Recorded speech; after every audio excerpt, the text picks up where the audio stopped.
right. All right. Let's get it going. Let's get it going, guys. All right. What's going on, guys? Everybody come on in the room. Everybody come on in the room. Let me let everybody know on the gram that I'm live right now. How y'all doing, fam? Hold on, y'all. Sorry about that. Let me let everybody know that I am live right now. I'm almost an hour late. I am almost an hour late, guys, but I'm here. I was down in LA, down in South Central LA. Shout out to the family down there. Let me let everybody know on the gram that I'm live right now. Hold on. Y'all bear with me for a second, guys. All right. Hold on one second. Yeah, I was trying to broadcast down there in LA. The reception was hella bad, so I couldn't really get it in like I wanted to. All right, y'all bear with me one second. Hey guys, I'm live right now. We're talking about the murder of our brother Nipsey Hussle. Swipe up so you can listen live right now.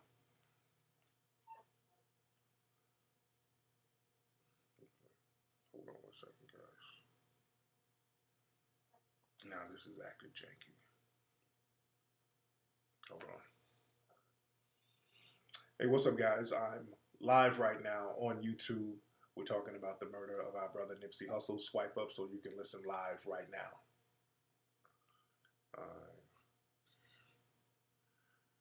All right, y'all bear with me and then I'll get right to it. All right. Hold on. And boom. Boom. And boom. All right, I'm here. Here we go. We're here. All right, man. How's everybody doing? Very sad day, man. Very, very, very sad day. For the music industry. Very sad day, particularly sad day for Los Angeles, the city of Los Angeles. We lost a very, very thorough brother today. For those who don't know, our brother Nipsey Hussle was shot and killed today outside of his store down in LA on Slauson and Crenshaw at the Marathon store. Our brother was 33 years old. And there's still a lot of information coming in. Very sad, because it was somebody who was really loved by everybody. He's very, very loved by everybody. Shout out, he's been on my show before. And we chopped it up. Real good, thorough, down-to-earth brother. You dig? Shout out to Lauren London. I hate Lauren has to raise them babies by herself. That's particularly, heart-churning, Yeah, man, a lot of folks, that's really messing with folks, because he was such a thorough dude who did so much for the community out here in particular. The brother created so many opportunities for those in the South LA community.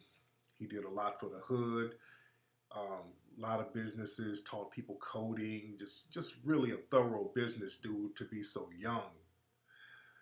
And, and there's a lot of conspiracy theories. There's a lot of stuff, people are talking about the Dr. Sebi thing.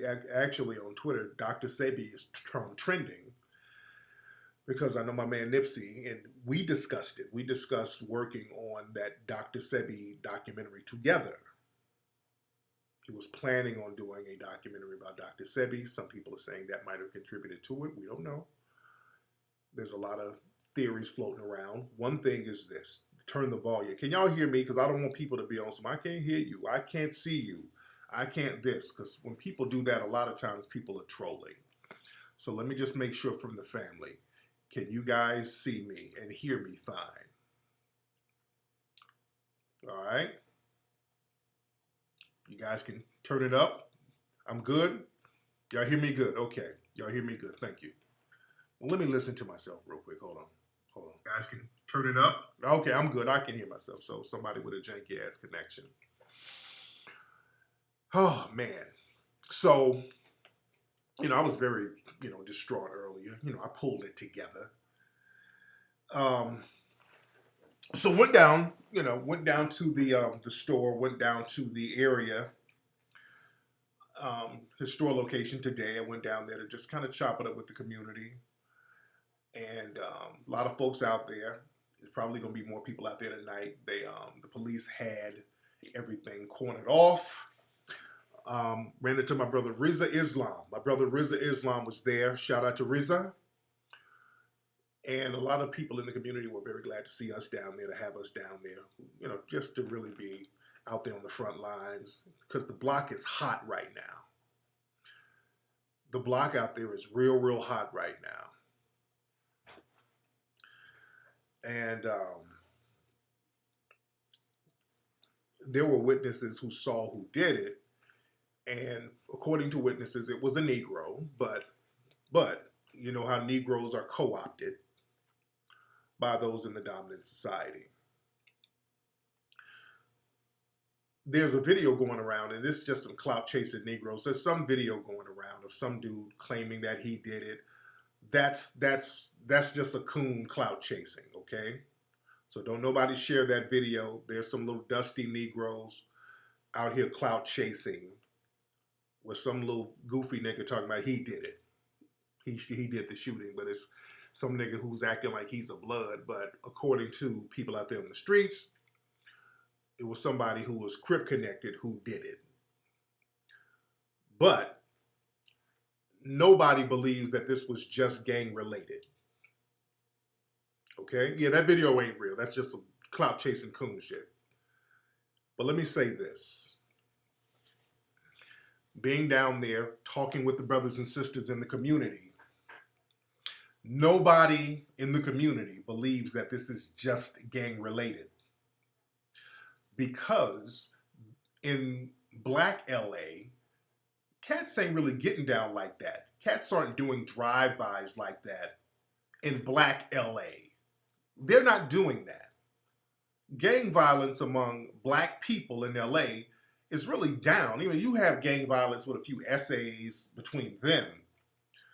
But gang violence in LA is at a low. Let's be very clear. There were some white news reporters down there. They were some of them were about to get gaffled up because they were reporting that this is a gang-related shooting, and there were people in the community actually going off. And if you saw some of my lives, I've been doing a few live broadcasts. They were like, man, this ain't no gang. Don't even put that bullshit out there. The community is like, hey, don't put that type of thing out there. Yeah, I'm live right now. Yeah, I do need to holler. I need to contact Big U too. I do want to holler at Big U. But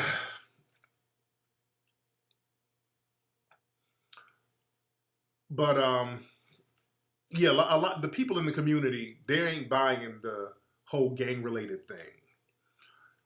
And they put that out there, and from what I understand, there have been retaliation shootings all throughout LA because of this today. There have been retaliation shootings. There's been about 3 other shootings around LA since Nipsey was killed. So this has sparked up something. Let me say this. When I went down there to talk to Risa, he was already there getting some information from people. The way our brother Nipsey was shot, he was shot 5 times to the body, 1 time to the head. With that type of precision, that was military type of precision. They wanted to make sure, like, if he was wearing a vest, at least we got a headshot. And the shots were all very precise. And gangbangers ain't that damn precise. You understand? That was on some military style thing. That was execution style. You feel me?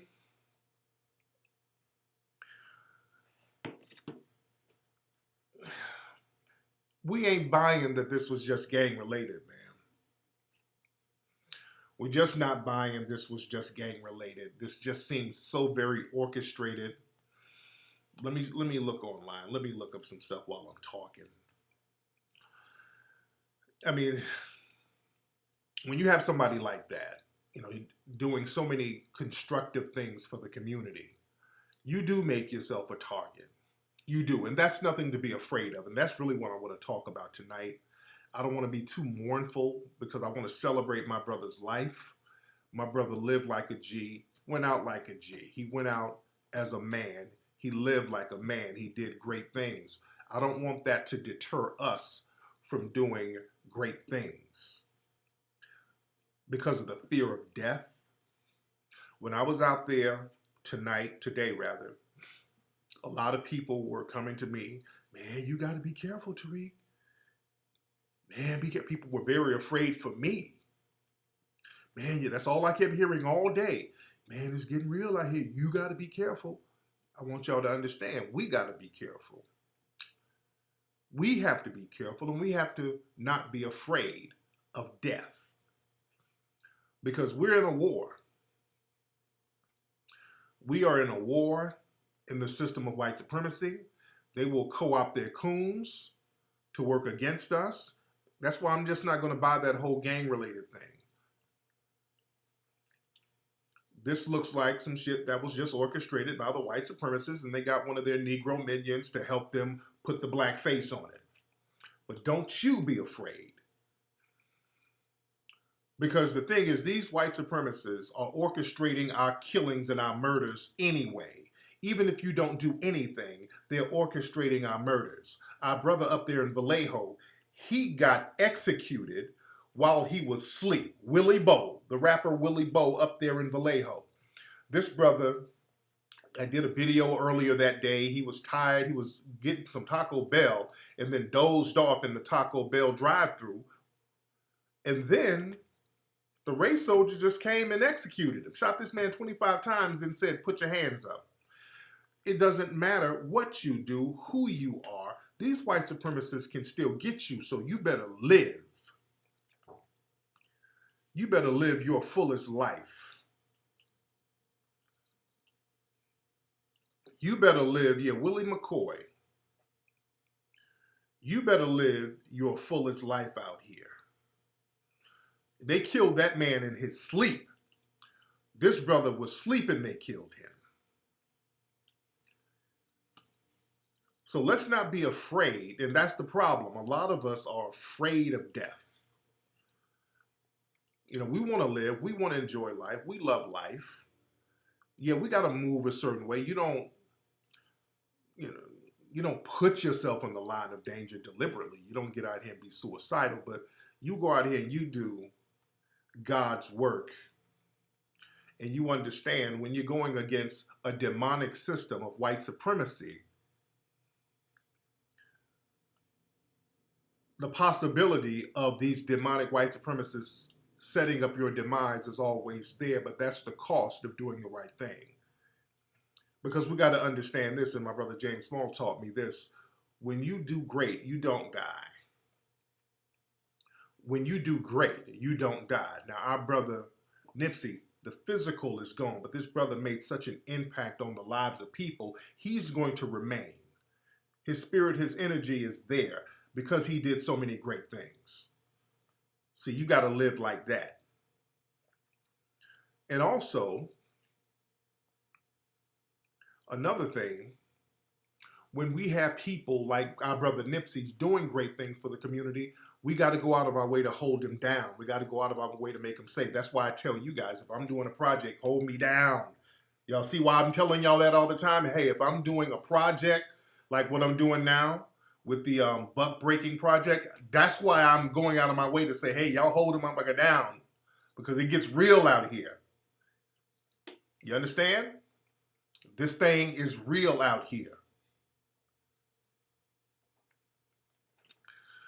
So, just the fact that my man got hit the way he did, that don't sit right with me because it was in broad daylight with a whole bunch of people around. And there's a lot of things that, just don't sit right with me. Let me show y'all something. This is very interesting. Let me show y'all something. Now, Nipsey took this picture seconds before he was killed. I want y'all to look at this. Just, I'm piecing little things together. All right? This picture was taken seconds before Nipsey got killed. Okay?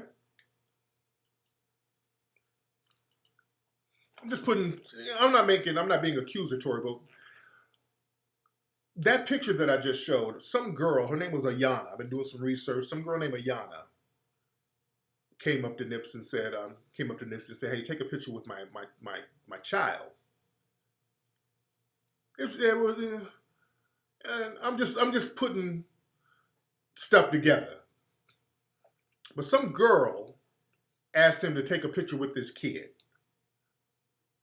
And then right after he took a picture with this kid, somebody lit him up. Now, little stuff, I mean, it could be something, it could be nothing, but I'm looking at everything.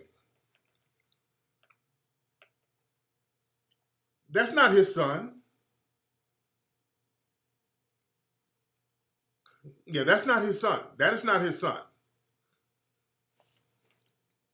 No, that picture of Nipsey is not his son. That's some random girl who said, "Hey, take a picture with my kid." And right after he took that picture, he got hit. So that's what, yeah, I'm looking, I'm trying to find this girl. You dig?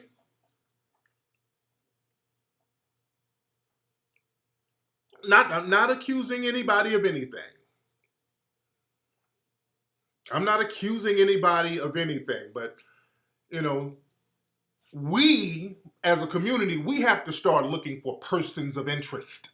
We're going to have to start solving this shit on our own and find out who's moving around the damn neighborhood, who's linking up with them folks. We need to know who the hell is who. That's our goddamn job.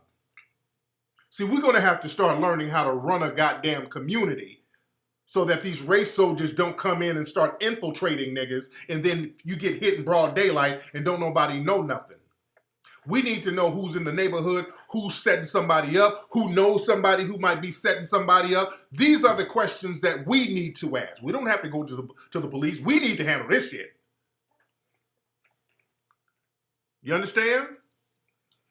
I want to know how they were so comfortable getting my man in broad damn daylight like that. How they knew he was there, how they knew he was going to be outside. I want to ask them damn questions. Who knows who's that child's mama? Who she know? I want to turn over some damn stones and get some answers out here. That's what we need to be doing.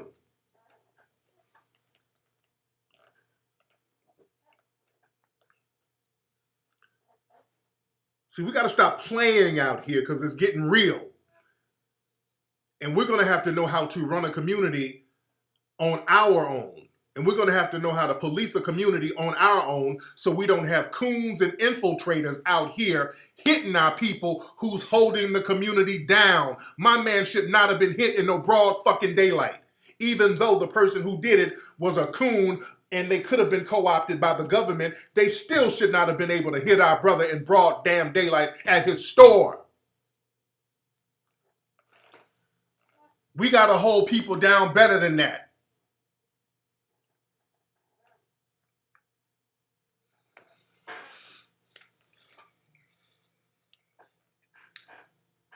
We got to start weeding out these type of folks who get down like that. We got to start weeding people out, and also we got to have people who keep an ear to the streets to let us know if there's any kind of rumbling, any kind of whisperings of niggas trying to hit somebody like that.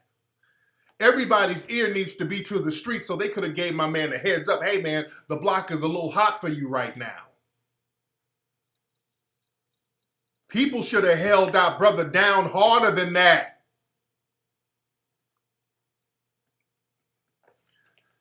Come on, man, we got to be hell on these coons. Any Negro who participated in that, even though most likely he was co-opted by some government agency. Because understand, out here in LA, listen to me.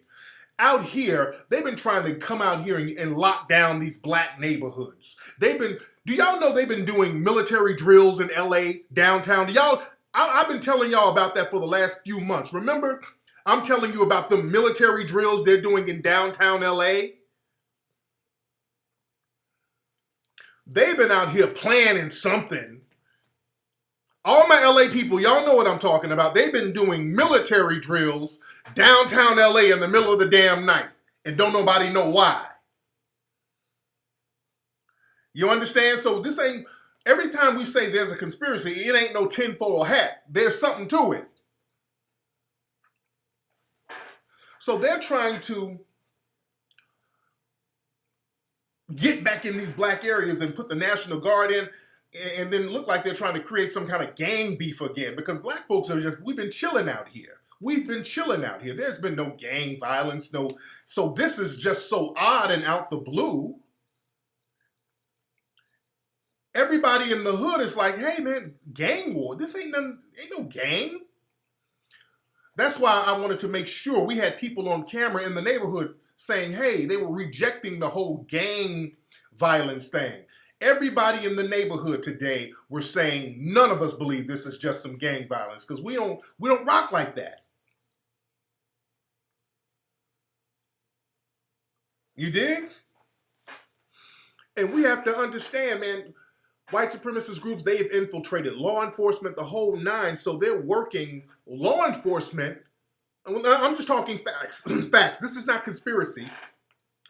Every other day you see a report of these white supremacist groups, the Proud Boys, all these people working with law enforcement. You dig? So that's why this whole thing with Nipsey, it's bigger than just some gang violence. Nipsey was doing things that were constructive. Anytime you do things, listen to me. Anytime a black person does something constructive, yeah, I saw his last tweet talking about enemies, yeah. Sound like somebody might have threatened him earlier today.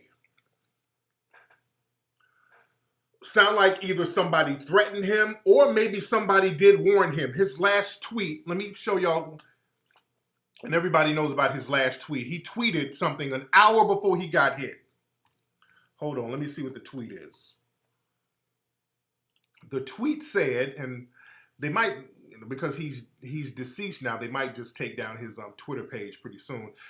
His tweet earlier today, 5 hours ago, 1 hour before he got murdered, having strong enemies is a blessing. He tweeted that, and an hour later he got murdered. So sounds like somebody at the last minute gave him a heads up. It sounds like somebody at the very last minute gave him a heads up, like, hey man, it might be a little hot for you today, man. So man. So it was too late. So he probably got the heads up like, okay, somebody might be trying to get at me. So later on, let me get it tight. Let me get some more folks around me. And it was just too late. You dig? Not that he didn't take it serious. Maybe he just didn't have time to get it together. I mean, he tweeted that, then an hour later they got him.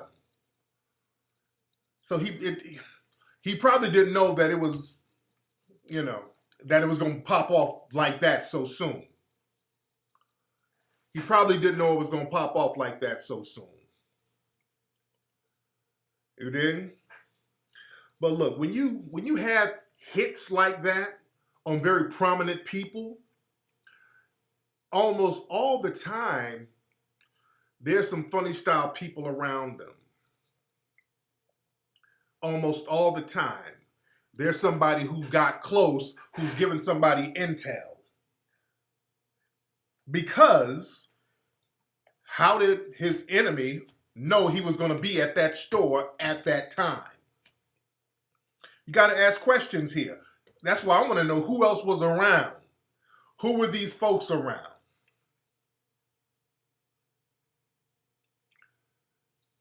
Yeah, we're in here deep tonight. We're in here. We deep. We 8,000 people in here. Shout out to everybody in here. By the way, everybody hit that button below. Hit the link below for the Buck Breaking documentary film. We're working on a documentary film now. Buck Breaking.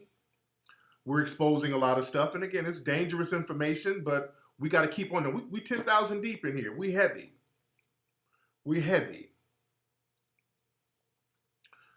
We are heavy. No, Nipsey did not start filming the documentary about Sebi yet. He did not start filming it yet. He did not start filming it yet. Yeah.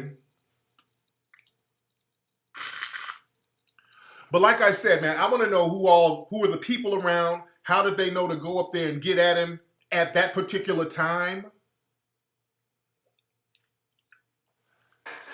Again, with the precision in the way our brother was hit, it was too professional looking. And I haven't seen gangbangers be that precise with a damn shooting. And they shot two other people. They shot him and two other people who were with him. I don't know the status of the other people who were with him.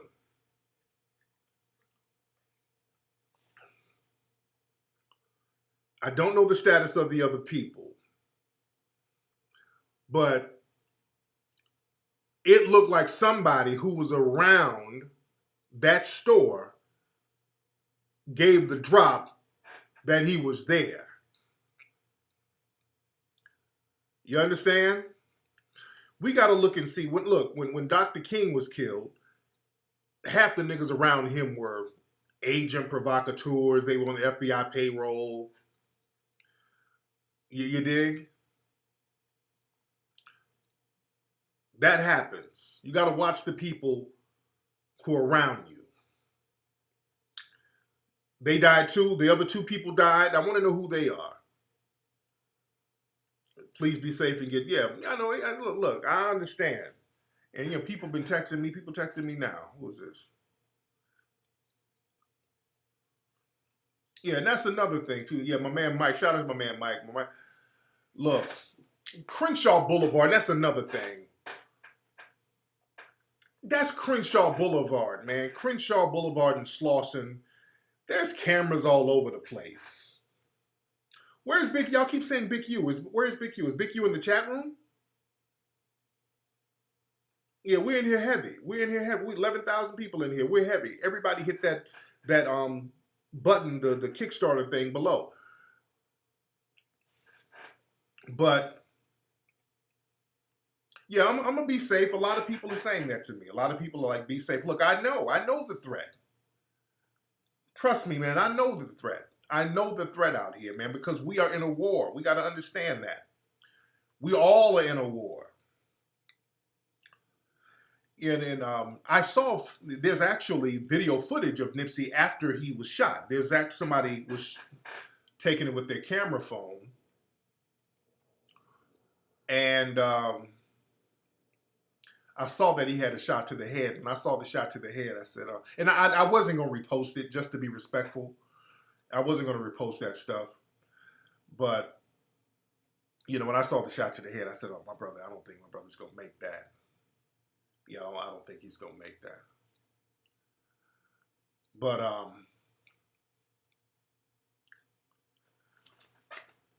yeah, man, a lot of folks, man, it's just really bothering a lot of folks. It's really bothering a lot of folks, man. And I don't know where Lauren London was. I don't know where she was. Yeah, that footage is awful, man. That footage is heartbreaking to see. Yeah, that footage is very heartbreaking to see. If nothing was stolen, okay, nigga, you know what you're talking about. But, yeah, I do take it seriously.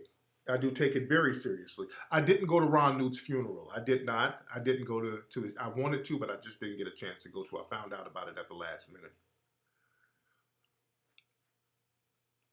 But, look, man, I try my best to stay safe.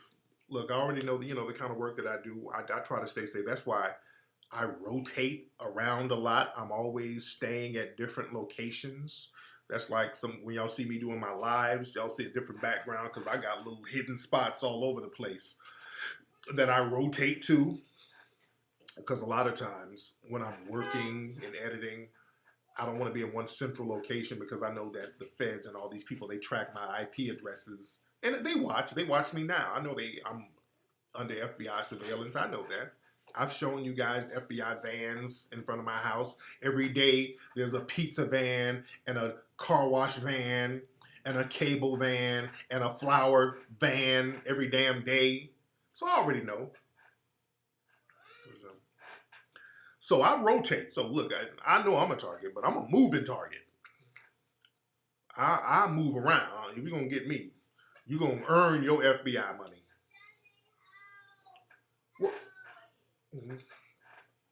you dig? So, yeah, man, this one with a brother who did so much for the community, man, that really bothered a lot of people. That really, really bothered a lot of people. And like I said, with LA, what they've been doing with these military drills, with these urban military drills, you got to understand, whenever they do these drills, there's always some kind of real high profile killing afterwards. I remember in Ferguson, a lot of folks, and we put this on Melanoid Nation, in around 2012, I think, a few years before the whole Mike Brown thing, they were bringing all types of military vehicles around the Ferguson area. And a lot of folks didn't know why. A couple of years before Mike Brown, it might have been a couple of years or it might have been a couple of months, but I know right before the Mike Brown thing, they were bringing in military vehicles into Ferguson. And it was a real mysterious thing. And then the whole Ferguson thing jumped off, and then the riots, and then the National Guard and all those people came through. So it looks like some of those things, they orchestrate them. You know, Mike Brown got shot in broad daylight around a lot of people. You know what I'm saying?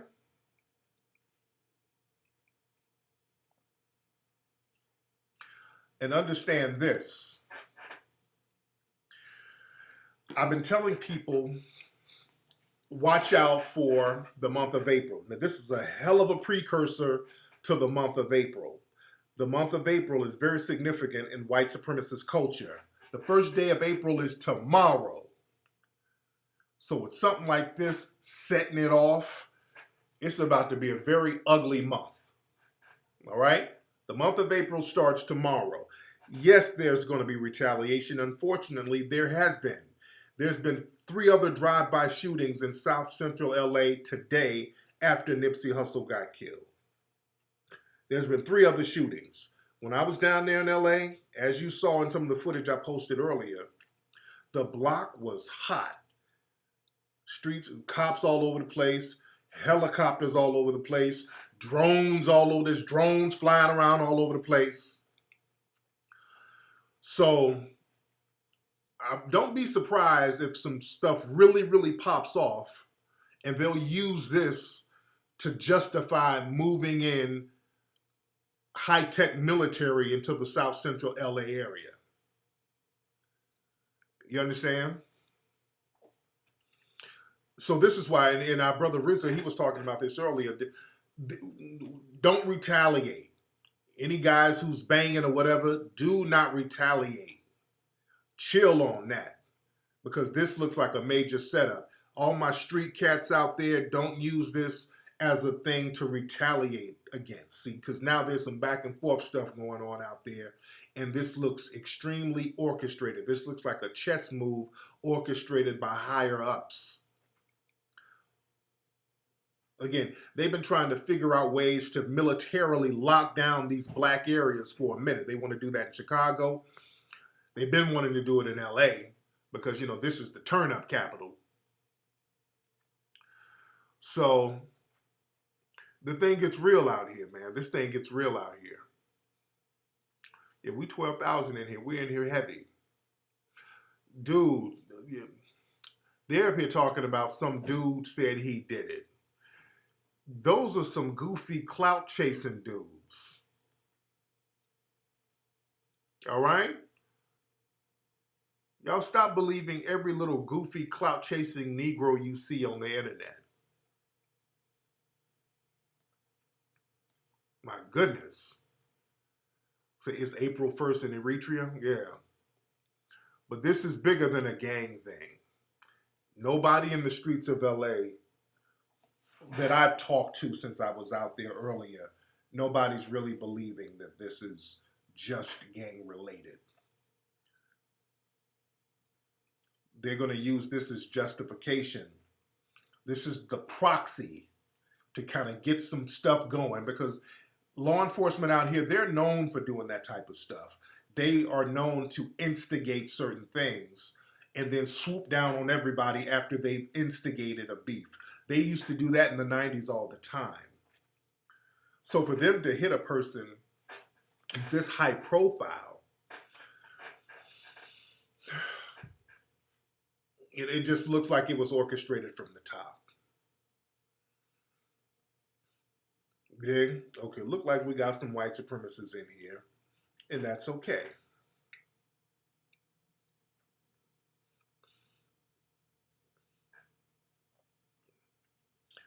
Yeah, the documentary we're doing Buck Breaking, the Buck Breaking documentary. We're exposing a lot of the racism within the white LGBT community, and a lot of people warned me about doing that, but certain things have to be done. Earlier today, the white LGBT community, they were posting all this trans appreciation day, something like that, and LGBT. They had all these LGBT and trans hashtags, because what they're doing, they're latching on the LGBT community to the civil rights laws, because they're trying to amend the civil rights laws that were meant to protect black people. And now the white LGBT, they are gutting those laws and then extending them for themselves, while black people are not being protected by these laws that were meant for us, because we got white LGBT people like Ed Buck, who has dead black bodies coming out of his house and nobody's prosecuting him. The same LGBT community is protecting Ed Buck. So again, this is why we need our own media. This is why we need our own media. This is why we're doing these films. I know it's scary. I know that we put ourselves in the line of fire, just like with our brother Nipsey. Let me play this clip. A lot of folks are circulating around. Let me play it for you again. This clip is going viral again, because this is the interview that he did on my show where we're talking about the Dr. Sebi thing. Hold on one second. A lot of folks are talking about this clip right here. And that's me, and that's us on ISM Radio. And this is the clip. Hold on. Proving that you cure AIDS? Absolutely. Come on, why we don't know about that? Hold on, let me get it back. Come on.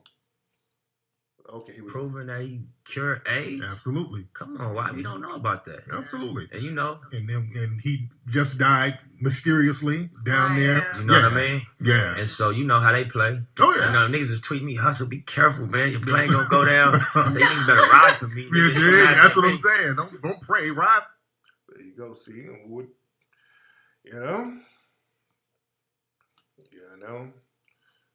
that's what I be trying to tell folks, man. Ride.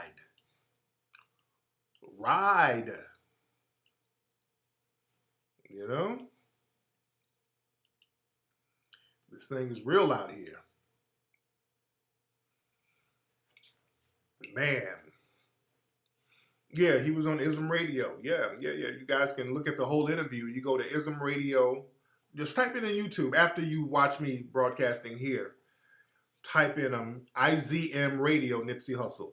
Yeah, type that in. You get the whole clip. Yeah, that's the interview we did. ISM Radio Nipsey Hussle. Just IZM Radio Nipsey Hussle. So my man was telling you, ride. That's what I'm trying to tell folks, man. When we do this stuff, we ain't just saying stuff to be saying it. When we start talking about tackling dangerous topics, we want you to ride. Making sure that you got your eyes and ears to the streets, and make sure that we ain't getting popped on different sides because the white supremacists, they ride for each other. For example, the white supremacists down there who beat that sister up in Dallas, and shout out to the brothers in Dallas because they've been on his bumper. They've been protecting that white supremacist. See, they ride for him. They ride for that dude. They've been riding for him. They've been protecting him. See, the white supremacists, they go out of their way to protect each other. You then?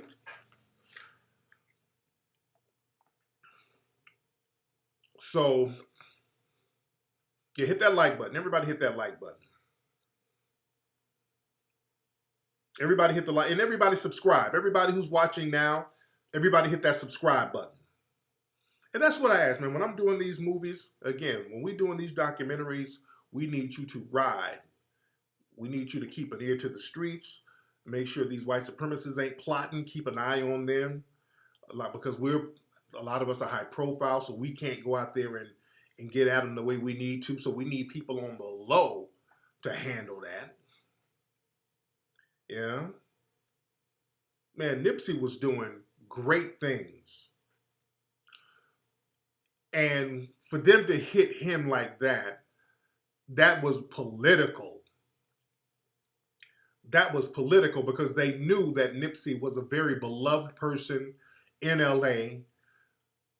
This brother was giving a lot of inspiration to people in LA, black people in the hood. He's getting black folks, really getting them away from the gangbanging. He was showing people from the streets. When you start telling people, okay, let's get away from the street stuff and let's start talking about business. Nipsey was out here teaching people coding. He had building incubators where he had different businesses within the buildings. He was running businesses, employing people. He was showing people the game at a young age. When you have young folks giving you the game like that and getting you away from what's going to be destructive, that makes you a target. And that's always the game. I told you guys, when I was doing my Art of Mackin books, all my Mackin books, I've never had a negative article written about me. When I did my book, The Art of Mac and the Mac Within, dude, they had me on the Tonight Show, Conan, giving me rave reviews. The minute I start doing Hidden Colors, when I start telling people, okay, let's learn some about history and ownership and business and economics, the minute I start doing Hidden Colors, I start getting negative articles written about me. Then I start to get attacked. And it's always been like that.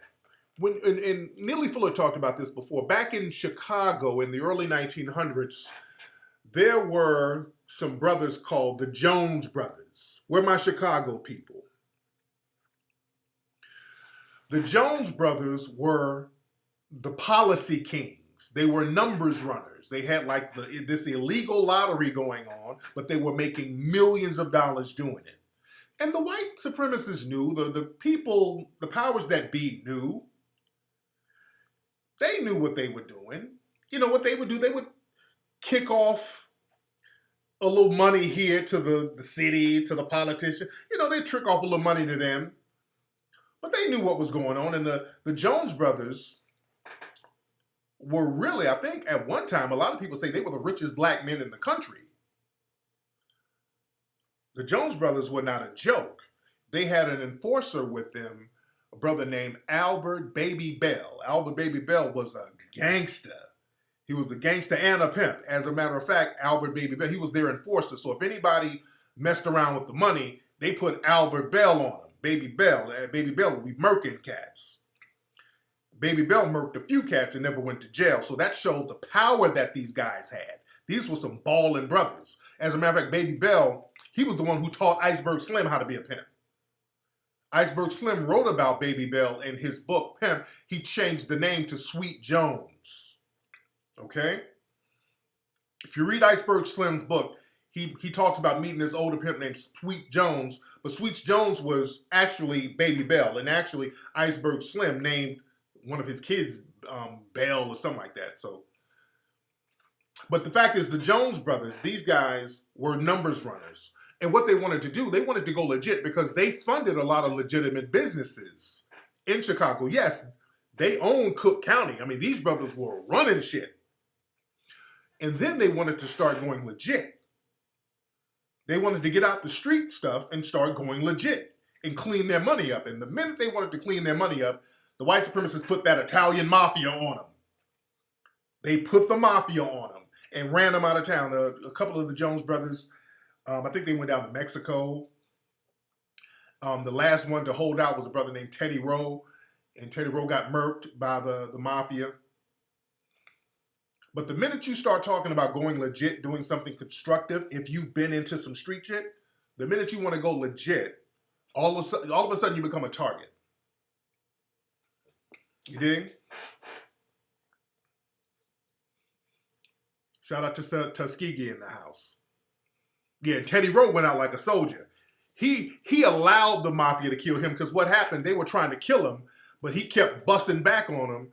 And then Teddy Rowe found out that he had cancer or something, so he just went on outside and let him kill him. Yeah. But again, for my LA people, I know this is a very sad moment, particularly for our LA people, man. This is just, it's a very bad cloud over LA right now. And we need to understand who is most likely orchestrating this thing with our brother Nipsey. Because none of us believe that this is just a gang thing. We believe that higher hands were involved for more nefarious reasons. And again, down in South Central LA, the block is so hot right now. The block is so hot. There's cops all over the place right now. You dig? So, RIP to that brother.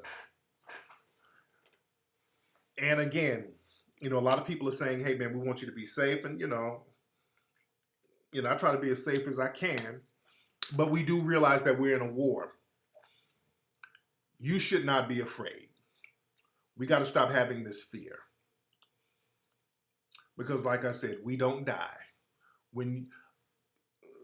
Only cowards die.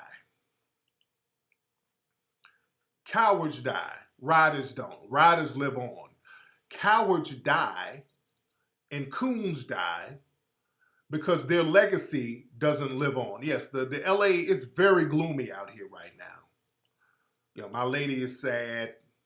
A lot of people are checking in on me because, they see how easy it is and how fast somebody can just be taken away from us. You dig? People see how fast stuff can happen.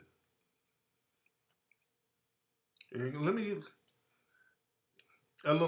show some footage from my Twitter of what the vibe was earlier. Because I was down there earlier. Let me just show y'all a quick clip of me when I was down there by the store earlier.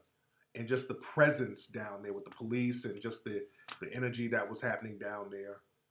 Hold on one second. Hold on. Okay. Here we go. So, okay. Hopefully y'all can see this. The connection gets a little janky. Okay. Where am I? Okay. Y'all can't hear nothing. Hold on. Okay, let me turn the volume on. Earlier with our brother Nipsey, so okay, the story is still developing. We'll keep you guys posted. Okay, let me restart this. Still late. We'll be about the marathon story. This is where our brother Nipsey was shot and killed. They're trying to again pass it off as like a gang-related shooting. That's my brother. Y'all see RZA? That's RZA in the back over there. Said there was a gang member who did the shooting, but we're thinking, and a lot of other people. So the neighborhood was out, man. Deeper than that. There might have been some outside involvement with that, with just the precision and the way our brother was killed. So a lot of people. So that's the store right there. It was just a gang-related shooting. But again, we're out here at the Marathon store, and there have been other retaliations. All right. So I'm just giving you an idea of what it was looking like out there earlier. I'm pretty sure that, some more people are going to be out there tonight. It is. Yeah, shout out to my brother RZA. Shout out to my brother RZA. But again, man, I want black people to be ready for the month of April. April is tomorrow. It's about to be crazy. It's about to be real crazy. And also with Nipsey, our brother, Nipsey not only was a brother who, represented the hood, Nipsey was an international brother. I understand his family, they were from Eritrea. So my brother had international ties. Man. So my man, that's not the image that they want to show. They don't want to show a brother from the hood with international ties like that, really linking both worlds up. Because Nipsey is linking in the black folks here, and he was about to put some stuff together to link us up internationally, to try to link us up internationally. See, he was going to be that liaison because he had strong roots out there in Eritrea. You understand what I'm saying? So don't think this is just some goddamn gangbanging shit, man. We got to look at everything. He was Eritrean. You go to his thing, and we talked about, his family out there in Eritrea, and he met some of them and how he was trying to put some stuff together out there. Yeah, now he represented black first. He knew he was the black dude, but he understood, he had that family out there. So my man was about to try to link some stuff together. See, that really makes you a threat. When you come over here and you ain't a coon and you're trying to put some things together, when we start talking international, just like with Malcolm. When Malcolm started going over there to Africa, trying to put some things together, they're like, uh-oh. When Malcolm was trying to link us up with them internationally, they're like, okay, we need to go get the Autobahn Theater popping. Yeah, his mother's from here, but his dad is Eritrean. I think his mother was from here, but his dad is Eritrean.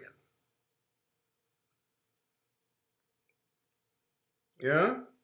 So we got to look at all that stuff. Did that play a factor in it? His international ties.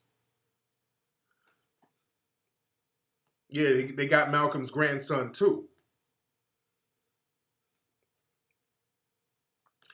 But nobody's just buying the whole, this was just a gang shooting thing. Nah, for it to be done the way it was done, the boldness of it, the target, because Nipsey wasn't beefing with no, Nipsey's a businessman. He ain't beefing with no petty gangbang niggas. And also the professionalism of this hit. The way this was done, the professionalism of it was crazy. 2 more people got clapped. The professionalism was crazy. You know? The way it was done was military style.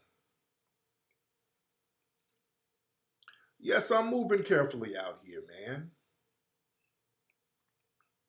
Yeah, the boldness of it. On a Sunday on Crenshaw.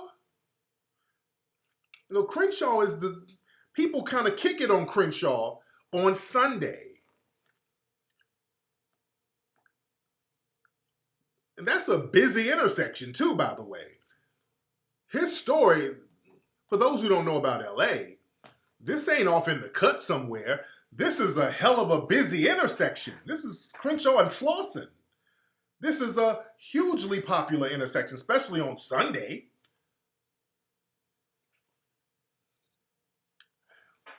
In broad daylight on Sunday on Crenshaw and Slauson on that busy intersection, somebody pull off something that brazen. That was to send a message. That was to send a message. And again, I want to know some of the people who are around him, those, all my LA people, these are the questions we need to be asking. Who was that girl who had him take a picture with her kid? We need to find out what's up with her. Who is she and who does she know? We ain't accusing nobody of anything. We ain't accusing nobody of anything, but he took this picture with this girl's kid, and then seconds after he took this picture, they hit him 5 in the body and 1 in the head. We need to know who she is and what she know. You dig?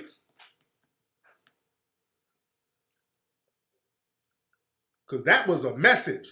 That was meant to send a message. When somebody does something that brazen like that, because if it was just on some, let me tell you something. If it was on some gang shit, just some regular little dusty gangbanger, number one, you don't want to get caught. Listen to me, family.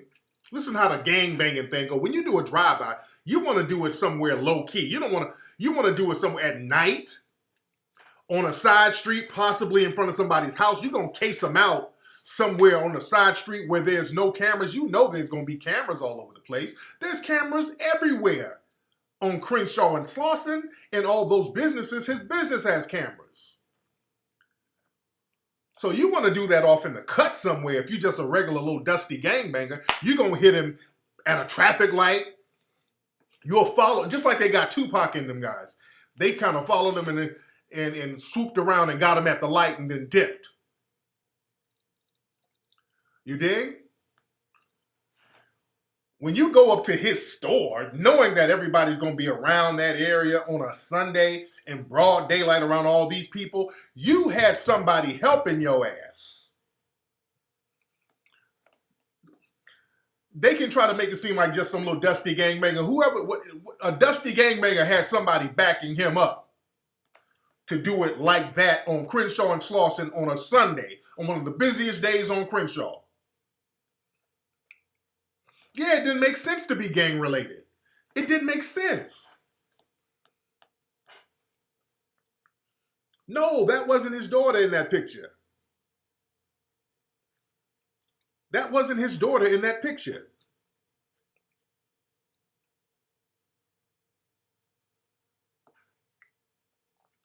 Y'all better understand how the gang banging goes on out here. That nobody believes that was just gang related. Just the way it was done. The way it was done, it was too political. It was meant to make a political statement. You did?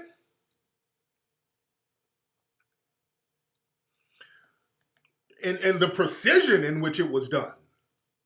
It was done way too precise.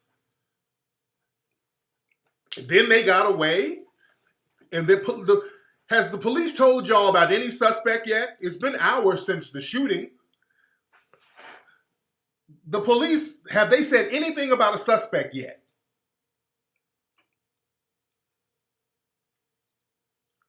Have they told y'all anything about a suspect? Because let me tell you something. That area is one of the most heavily goddamn policed areas in LA.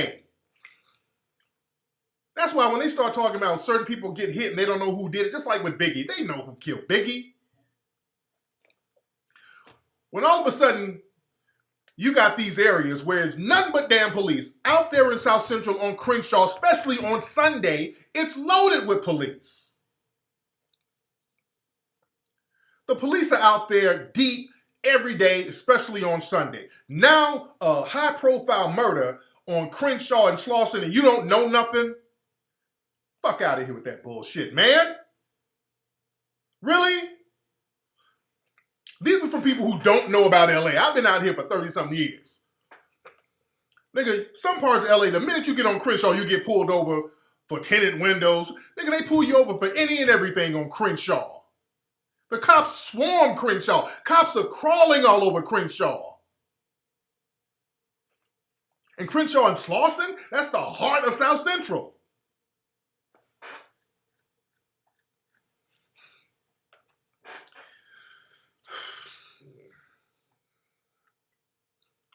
Come on, man.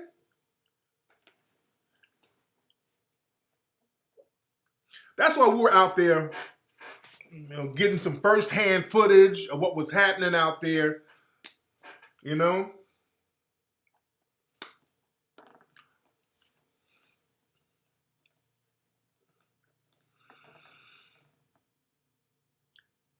So, Yeah, that corner is very, very busy. For those who don't live out here, that's a very busy corner.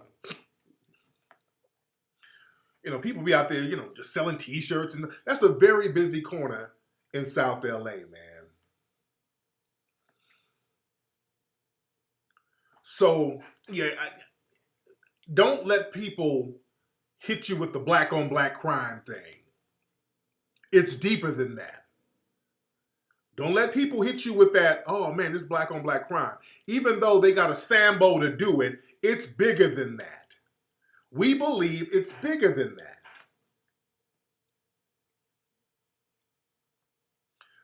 We believe it's just bigger than that. And also,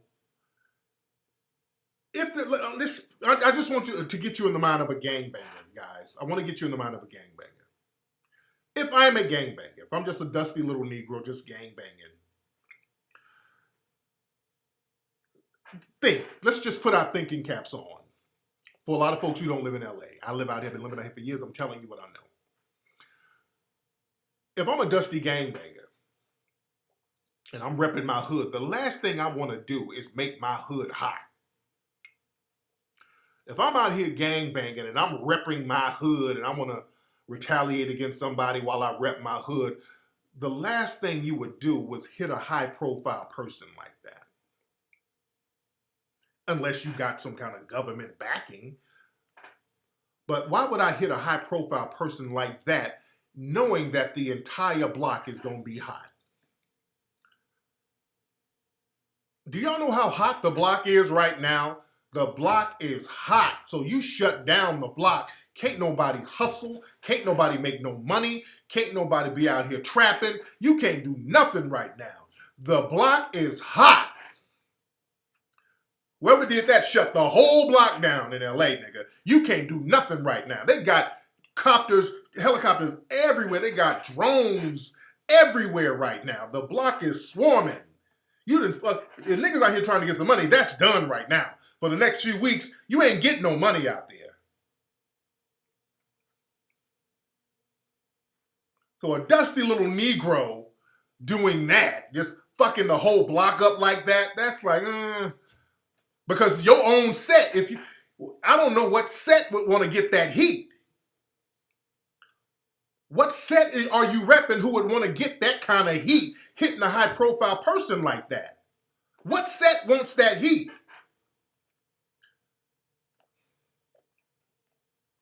Damn. Think about this stuff. Don't let them all black on black crime. No, man. No, this is some government backed stuff, dude.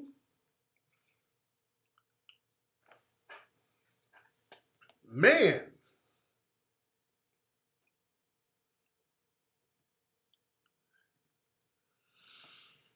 Oh, man. So this is what I was saying earlier. This is why we need to keep an ear, especially my LA folks, we know, to keep an ear on the streets and see, especially when folks like that are doing so many good things, we have to keep an ear on the streets of any kind of rumbling, any kind of Sambos who done made some kind of deal.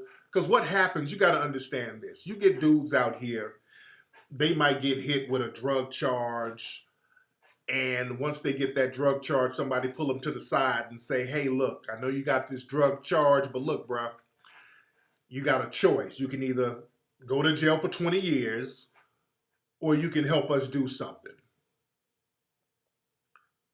So they'll get this Negro in here and make a little deal with him. And they're like, okay, look, we need you to get this gun, this unregistered gun, this unmarked gun that we have. And on Sunday, we need you to go up here and do whoop, whoop, whoop, and we'll have somebody else with you just in case you mess up, just like they did with Malcolm. Understand, with Malcolm X, like our brother Gregory, Dick Gregory used to point out, that not only did they have the main shooters, they had some other people, some backup shooters, showing that there were some shooters who were up in the balcony who shot down because Malcolm had bullets coming from this way. So just in case the Negroes mess up, they had some other sharpshooters on top to get him. Just like with Dr. King. Look up the story. Look up the case of Dr. King. when they hit Dr. King, I heard there was different gun teams. They had that very orchestrated with Dr. King just in case somebody made a mistake. You dig? With Fred Hampton. Fred Hampton had a coon friend who gave the police and the FBI the blueprints or an outline or a diagram of his apartment. That William dude, that coon who got paid like $300 to get close to Fred Hampton and tell where he would be. And then Fred Hampton got killed in the middle of the night while he was asleep. You dig? And they got him with precision.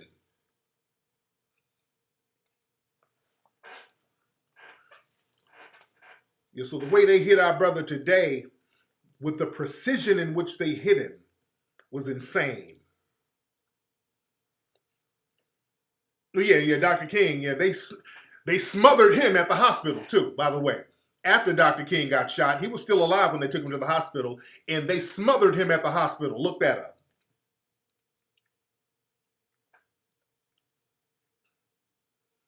William O'Neill, yeah, that's the guy's name who set up Fred Hampton.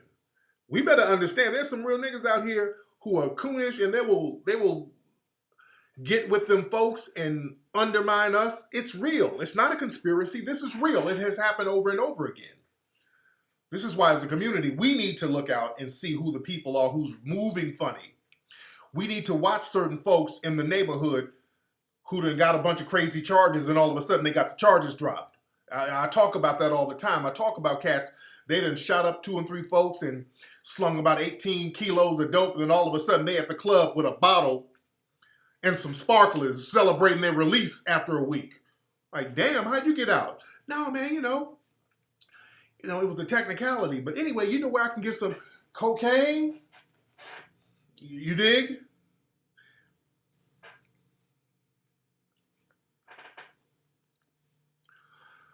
But, it's very, very, very difficult,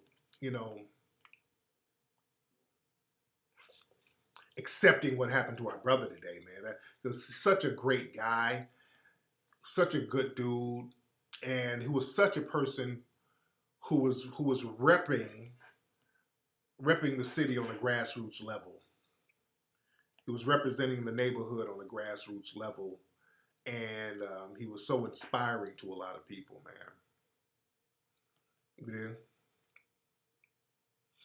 Yeah, they don't change tactics. Real talk. Somebody made a good point. The government, they don't really change their tactics. They do the same thing. They do not change their tactics. Let me take, I haven't taken calls in a long time. Let me get some calls in here. I know my phone line acts a little janky, but let me talk to the people.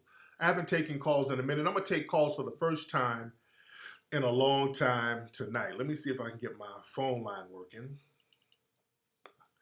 And the phone number, and I ain't going to take too many because the ringer be tripping. But the phone line is 818-850-5404. That is the number, 818-850-5404. I would like for some people to call up and chime in. Let me know what's on your mind. Here we go. All right. Hello. Hey, Tariq. Hey, brother. What's your name? Hey, Rick. Rick, I'm out here in Long Beach. Oh, man. What's going on, Rick? Have you heard anything, man? What you hearing on the streets? Man, basically, man, what I'm hearing, man, is it's military, man. And the reason why it's military, man, is the way they just rolled up on him, man. Broad daylight. Yeah. On Crenshaw. Yeah. And just the 3-4 shots to the chest and 1 to the head. They was trying to make sure that he wasn't, gonna basically make it out of this, man. And, on the streets, basically, he was talking about the Dr. Sebi, documentary he was about to go ahead and start filming. And then just, man, with that whole LA Rams stadium, man, and him telling folks not to, sell a property, man. They had to take Nips out, man. It's just, it's crazy, man. But this ain't no Bloods and Crips shit, man. This is not this, man. It's bigger than this, man. This is for black folks, man. All y'all, man. man, all 14,000. You know what I'm saying, you guys? If you can hear me right now, man, it's a fucking war out there right now, man. Yes, it is. They just showed us right now that nobody's protected. So we need to be on our A game. You know what I'm saying? We need to, make sure that we're protecting ourselves first and foremost. We also need to make sure, man, that that we're being vigilant, man. This had a message, man. Come on, this guy, man, Grammy nominated. You know what I'm saying? Had the marathon, man. That's crazy, man. I'm gonna tell you, I'm gonna leave you with this, Tariq, man. Only the government could take a black man out in front of his business in broad daylight, with that type of precision, and then get out, and nobody's able to see what's going on. Yeah. And then you just look at it, man, with the whole Jesse Smollett, man. They would have figure out who those guys were, Chicago PD, and we already know, man, what's up with Chicago PD, but LAPD, they can't find out who did this, man. That was all government, man. Yeah. So what you've been spitting, man, is the real, man. That's government for them to put that shot in his head and put those in his body and then just be able to leave out off of Crenshaw on a Sunday? Yeah. Come on, bro. Yeah. Oh, Crenshaw on a Sunday, bro. You know that's not happening. So everybody, come on, they don't pass the smell test. Exactly. They set that brother up, and because we already knew, man, with Nips, when he came on your show on Anthem, and he was laying the game down. Right there, that's when I was like, damn, man. Right there, I knew he had a target. Yeah. You know what I'm saying? I already knew he was being targeted right there. And then with the whole Sadie thing, man, the marathon, man, I go down there, man, come on, bro. Yeah. On a Sunday, there's no way you getting out of there. Exactly. There's no way. Yeah, man. So you know what it is, Tariq, man. But hey, we need to make sure that we're always protected. We looking out for us, and then we making sure that it ain't, because right now they trying to make LA pop off on this Bloods and Crips, gangs and stuff. It's not that type of. It ain't, man. We ain't banging like that out here. Nah. Yeah. Tariq, you remember when they had that whole farce a few years ago, and it was like 100 days of killing and that, man? Yeah. They doing that, bro. They doing that. No doubt. But man, thank you for the call, brother. You know what it is, Tariq. But yeah, man, keep pushing that thing, man. Keep pushing your movies, man. Keep us informed, bro. Because you already know what it is out here in LA, man. No doubt. I tell all my folks in Long Beach, man, hey, man, just keep your head on the swivel, man, and just know we ain't our enemy. Exactly. This is all government. Hey, exactly. One love. Thanks for the call, brother. Real talk. Let me check. Let me get this one. Hold on. Hello. Hey, what's going on, Flex? This is Joe from H-Town. Hey, bro. How you doing, Joe? I'm not from LA, but this shit broke my heart because I'm a aspiring musician, and this man was one of my biggest inspirations. And this is definitely not any type of gang related shit because, like I said, I'm not from LA, but I know that Nipsey, he's cool with YG, and YG is a blood. Yeah. And so this can't be no gang shit. Conveniently, when he opens up his own store, is about to do the Dr. Sebi documentary. Yeah. This is not no accident. And it's like you said, man, we can't let this shit deter us. This just means we got to go even harder in the paint so we can stop this type of fuck shit from happening, bro. And this means this is all the more important why we got to support each other.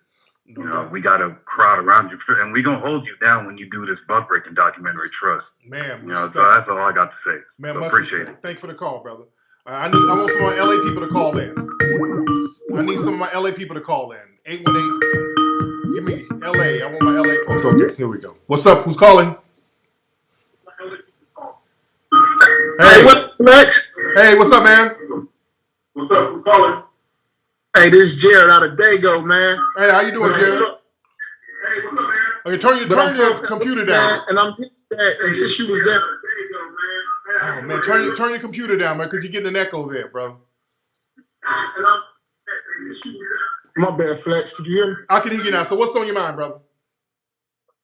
My bad, Flex. Can you hear me now? I can hear you, brother. What's on your mind? What's on your mind, brother? Hey, so I'm always at that store up there, man, and I'm hearing that it was only 6 shots fired. Is that the truth? Yeah, they got 5 to the body, 1 to the head, man. They hit him. They hit him all 6 times. Every fucking shot got him, man. So they got him. All 6 shots got him, bro. But anyway, let me get some more calls. Thank you for the call. God damn, this brother. Come on, y'all gotta have y'all LA folks only. All my LA people call up and have your phones together. Okay. Hello. Hi, how you doing? Hey, who is this? This is Victoria from Pomona, California. Zakaria, how are you, dear? I am good. I am so sad. Yeah. I can't believe it. Yeah. I've got to talk to Nipsey a few times on my job, in person. I remember the first movie he ever did, and he recorded it off of 8th Ave and Slauson. Yes.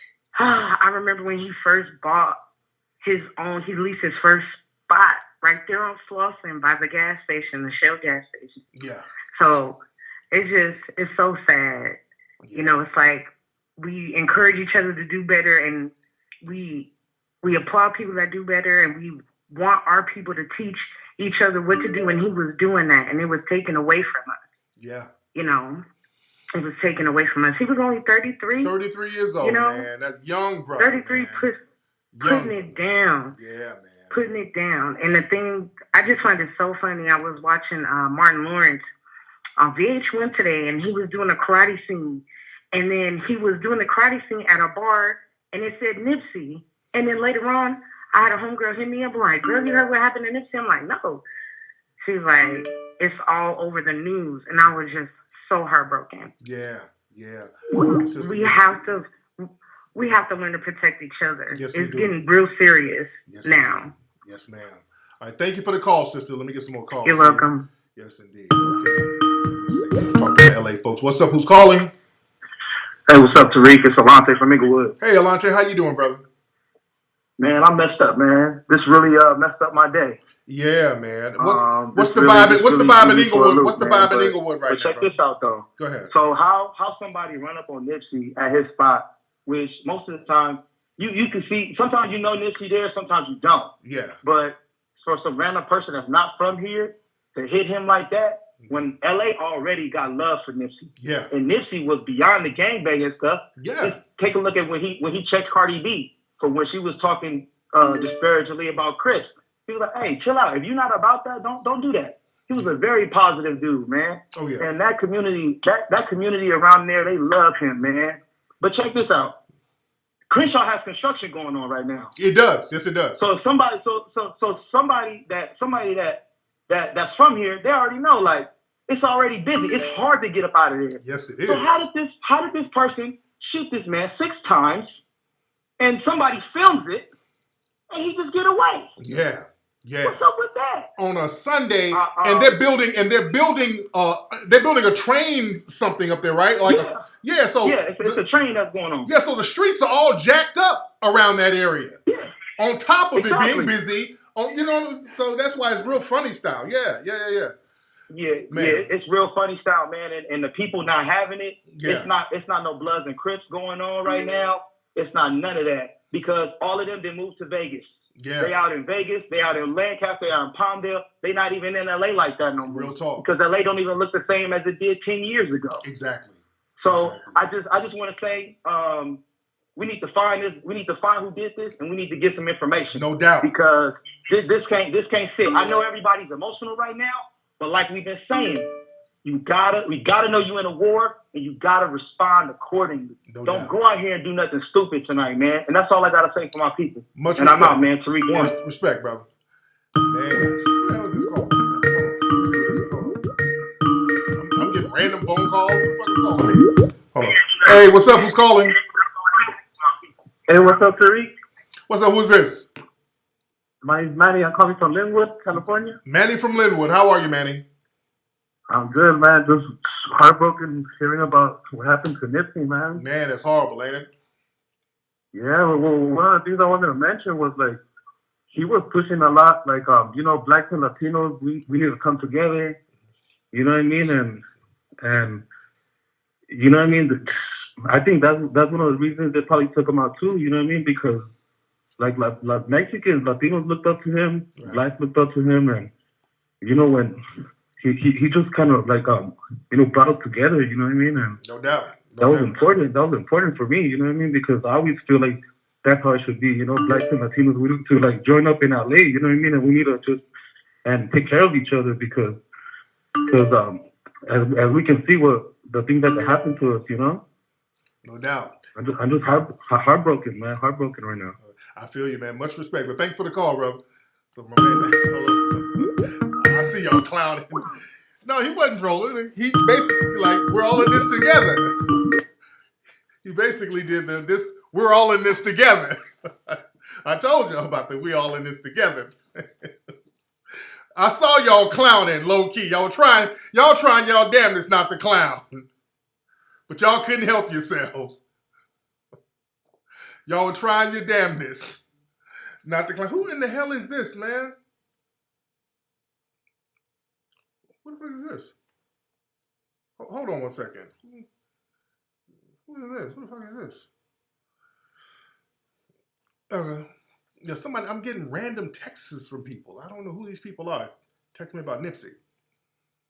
Y'all bear with me for a second. I'm getting called somebody from Vegas texting me. I'm texting. Who the fuck is this? Oh man. I'm gonna get some more calls in a second. There's so much going on right now. How many people in the room right now? How many? We deep. Everybody subscribe. All you people in here, everybody hit the subscribe button below. Everybody hit that subscribe button. Hit that subscribe button. Everybody hit the subscribe button and hit the like button. Hit the subscribe and the like button. Yeah, when my man basically said, we're all in this together, all right, I had to hold my laugh in. I ain't gonna front. Who is this, man? I'm trying to reach out. Okay. I don't know who this is, man. Okay. Oh, man. But again, man, we got to hold it down. That's why you talk to anybody in LA, ain't nobody really buying that whole gang-related thing, man. Ain't nobody really buying that whole gang-related thing. You know, we see that it's bigger than that. We see. All right, everybody, come on, hit that subscribe button. Let's get that thing popping. But we don't be afraid. Let's not because a lot of people are like, hey, man, you got to be careful. Look, don't be afraid of death. See, we're in a war with these white supremacists. I ain't going to let them have me thinking that this was just some random black on black crime. No, because that's the problem we keep making. That's the mistake we keep making. We'll let them put a black face on one of their agendas, and then we're not looking at the people who's orchestrating this stuff. I'm telling you, anybody you talk to in LA, they are not buying this whole it was gang-related thing. None of it makes sense. Like my man called up and said, look, not only is that a busy intersection, especially on a Sunday, and it's a heavily policed area, they're out there doing major construction on Crenshaw right now because they're building the train subway system there. They're building the railway system there. So Crenshaw is all jacked up with construction. You know? So that area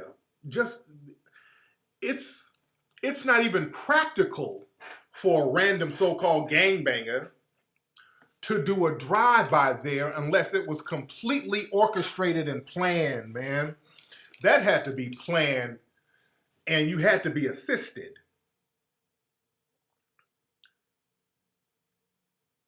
You ain't... Dude, traffic out there in that area on a Sunday is already janky. It's already janky. The side streets are usually jacked up too. I mean, that don't make no sense, man. Just nothing about that makes any kind of sense from a gangbanger's perspective. I'm just putting myself in the mind of a gangbanger. I'm just putting myself in the mind of a gangbanger, man. You want to call in, JM? Call in. I have you call in. But I'm just putting myself in the mind of a gangbanger. Look, I'm a gangbanger. I'm a little dusty Negro. I'm smoking weed. I'm like, man, ooh, I'm going to get Nipsey. I'm going to get Nipsey. Man, let me go up here to the store and see if he's up there. Let me go on up here and see if he's up there. All right, come on, you put yourself in the mind of a gangbanger. Okay, it's Sunday on Crenshaw. The block is hot. The block is cops out there. Let me go do a drive-by on this Sunday right here when there's a gang of traffic and everybody's out there watching. Let me go do a drive-by right now.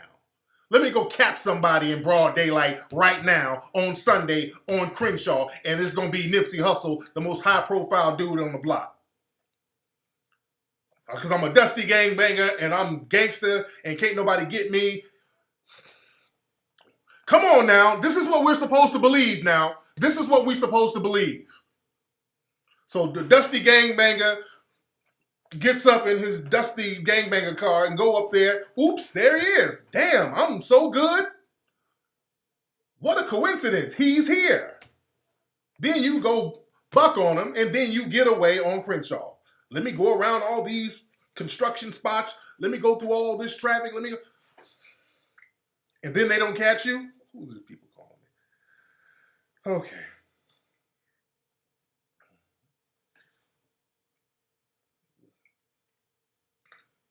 Yeah. You black, see, a lot of people hit me up. Yeah, the black ops teams. Again, they've been doing drills downtown LA, man. Hold on, I'm taking, when I was down there earlier, they got drone cameras all over the place out there. What's this? What the hell is this? And they got like these, not just LAPD helicopters, they had these black military type helicopters out there today. Yes, they got these drone cameras floating around. Hold on, let me show y'all. Shit, I was out there earlier. And they got drone cameras flying around. I'm like, what the hell is this shit? What is this? Hold on, let me see if I got it. Hold on.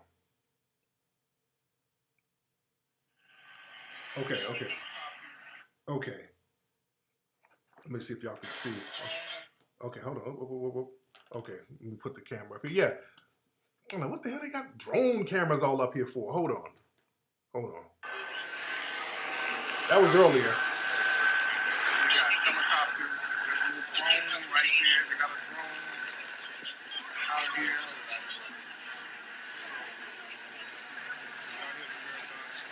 That's the Marathon store right there.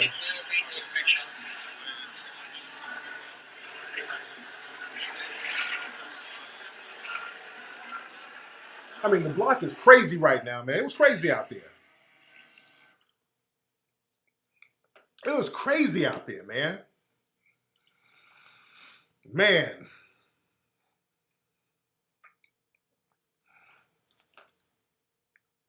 Oh, man. Like I said, man, this ain't no just regular gangbang thing, dude. Don't let them run that game on you. Don't let them run that game on y'all, man. This wasn't no regular gangbang stuff. Shout out to Arden Plumbing. My man, JM, you wanted to call up. Let me turn the phone lines back on. The phone number. LA people only, please, out of respect. I want my LA people to call in to kind of give some information, what you've been hearing. You dig? So I want my LA people to call up. Again, 818-850-5404. Again, in that area, there's no way they ain't got no camera footage. What's up? Who's calling? Hey, what's your name? Hey, no, South Central. What's your name, brother? My name is Robert. Hey, Robert, how you doing, brother? What's on your mind? Shit, I'm calling from LA. I'm right here on, I stay up Adams and motherfucking Crenshaw. Oh, damn. So, yeah, you right up there, over there by the Chevron station. So what's on your mind? Man, I'm telling you, I've been listening to y'all. Y'all talking about this conspiracy. I know that sound good, but the real street niggas know that it was some inside shit. As far as another gangbanger, not no white person or no military, nothing like that. So it was some niggas. It was some gangbanging shit.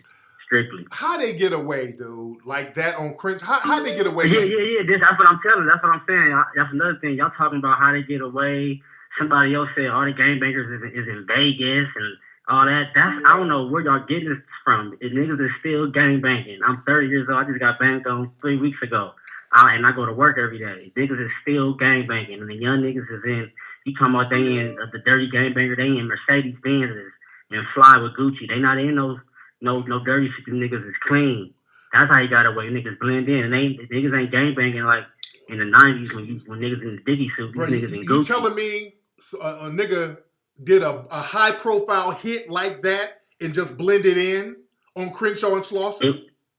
It wasn't nothing that was planned. It was just some shit that happened. Some LA shit that happened. Some LA gangbang shit that you don't know what's gonna happen when you wake up this morning. Bruh. On Crenshaw. Yeah, then no nigga wake up. Yeah, it wasn't on. Yeah, on Crenshaw. Yeah. In Slauson. Niggas is on Instagram all day. Y'all nobody give a fuck what's going on around them. Ain't nobody paying attention. Dude, why? You know that? How did they not get caught doing that, bruh? What you expect somebody to go chase them? Yeah. Oh, nigga, you crazy. So they can get shot? Bruh.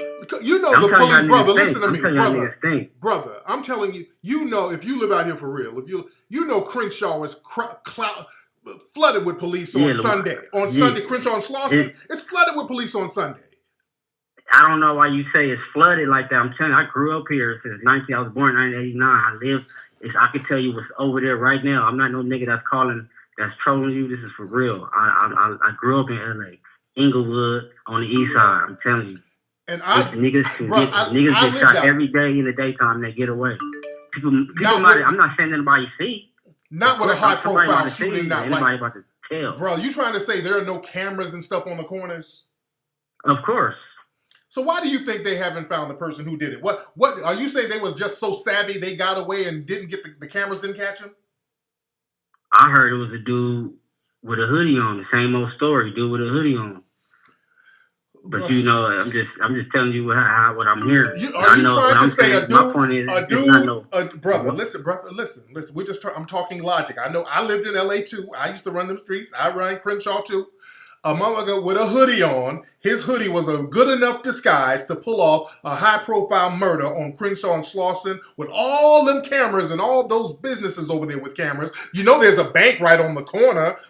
He got away from that. That's what I'm saying. It wasn't no. I'm waking up this morning. I'm about to go. Brother, I'm asking you a very specific question. You're trying to tell me a dude did a big high-profile murder on a corner with a bunch of cameras, and nobody know what this dude is. The cameras didn't catch him, and he had a hoodie, and that's how he got away. I'm telling you, somebody that the dude shot him out of a car, and he got away. I don't know if anybody's seen it. But I'm telling you, it wasn't nothing planned. It was some shit niggas was kicking it since niggas got into it, and the nigga came back and got him. That's what I'm telling you. Okay, the fact that it wasn't planned shows that... Yeah, that's what I'm saying. Yeah, that's my point I'm making. It wasn't nothing planned. Okay. That's my point. If it wasn't planned, that would make it easier for them to get caught. You understand? That means they didn't plan a getaway route, meaning that it should be very easy for all them cameras to catch them. Does that make sense? This makes sense, but that's why I say it's inside as far as gangbanging. Inside what? What do you mean inside? Inside what? Inside what? What do you mean inside? You say what I'm telling you is homies that know homies. It's not one person. It's people around that was already let in, that was comfortable, that did it. That's what I'm saying when I say inside. None of that explains how they were able to get away from that high profile. I can't tell you, sir. I can't tell you. That's what I'm saying, brother. I'm talking about. I'm not gonna. You keep talking about some inside, brother. You keep talking about it was an inside thing. I'm talking about the logistics of pulling that off and getting away. It don't matter if you inside and you the homies and all that. How would you get away if you just some random dude who ain't dusty, as you say, whoever? You pull off a high-profile murder like that on Crenshaw and Slauson with all those cameras and nobody saw you without you having some kind of assistance from somebody? See, you talking about nobody saw you. I'm not arguing that nobody's seen, but what I'm arguing is if the homie seen, nobody's about to go chase him down. If a passenger seen, nobody's going to go follow. A nigga can drive up going west on Slauson, shoot left into the plaza and keep going west and bust a right on Buckingham and get away that fast is what I'm saying. I'm not saying nobody's seen it, but what I'm saying is the nigga that did it did some shit and nigga got away. I'm not saying how he got away. I'm not saying that nobody seen him. What I'm saying, a nigga can get away, be seen, but nobody's not going to go chase after him. That's what I'm saying. And my thing, okay, a civilian probably won't go chase after him. I'm just saying, doing something like that so high profile on a corner with all those cameras, which has a police presence on a regular basis, especially on Sunday. You know, Crenshaw is always hot on Sunday anyway. For them to pull that off and get away without the assistance of some other organization, that's questionable, don't you think? Of course, I think it's questionable. That's just how the streets go. Dudes ain't that precise on the streets, dude. Dudes ain't that precise, especially at the drop of a hat like that, doing a high-profile shooting like that, bro. That's what I'm saying. It's LA shit. It's nothing planned. Is what I'm telling you. It's LA shit. That's how it go. That Tupac wasn't planned. Some shit just happened. Yeah, they know who shot Tupac.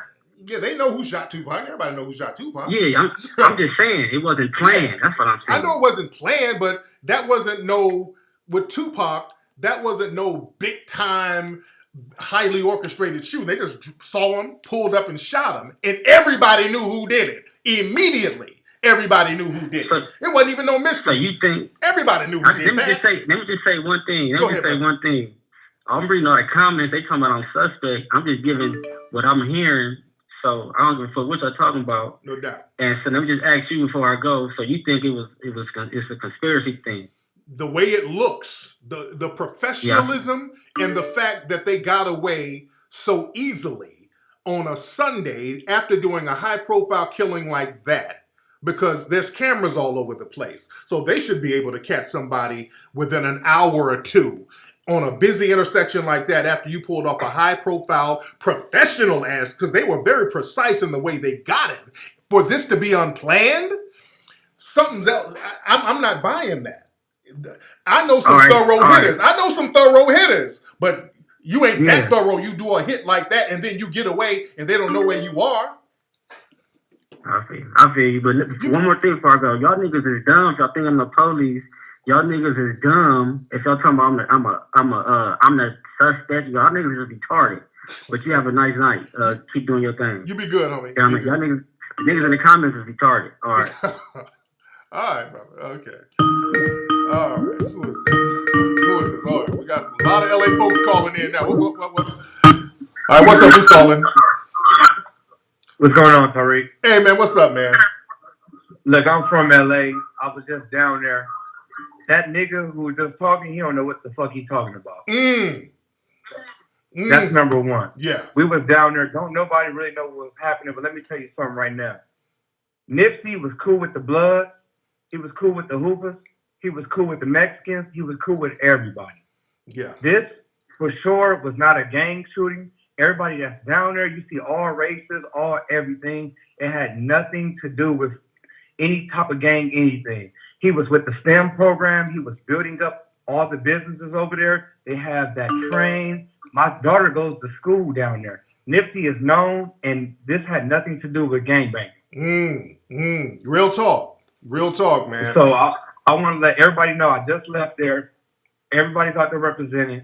My boy that was just on the phone for 20 minutes, he don't know what he's talking about. I'm from LA, born and raised. Nipsey was killed. He was murdered. They spotted it on. I don't know what's the reason. Maybe it's business. Maybe it's Dr. Sebi. We will never probably know that. Yeah. But I want people to know he was about his people. He was about the community, and they got him. Yeah. They got him, and they got him, and that's what's happening. No doubt, man. Thanks for the call, brother. Yeah, man. Hold on. Let me get this one call. Hey, what's up? Who's calling? Hey, what's going on? Tariq is ART calling from Mink City, LA. Hey, what's up, brother? So, just to go with the whole Crenshaw area around the expedition, there's a whole construction, right? Yeah. There's no way that he could have, like, you know what I'm saying? Because that's the whole reason why there's traffic, you know what I'm saying? Going for like Crenshaw and Slauson from that area. There's no way that could have happened. Also, with the that so-called Dusty or whoever shot him, what set is he from?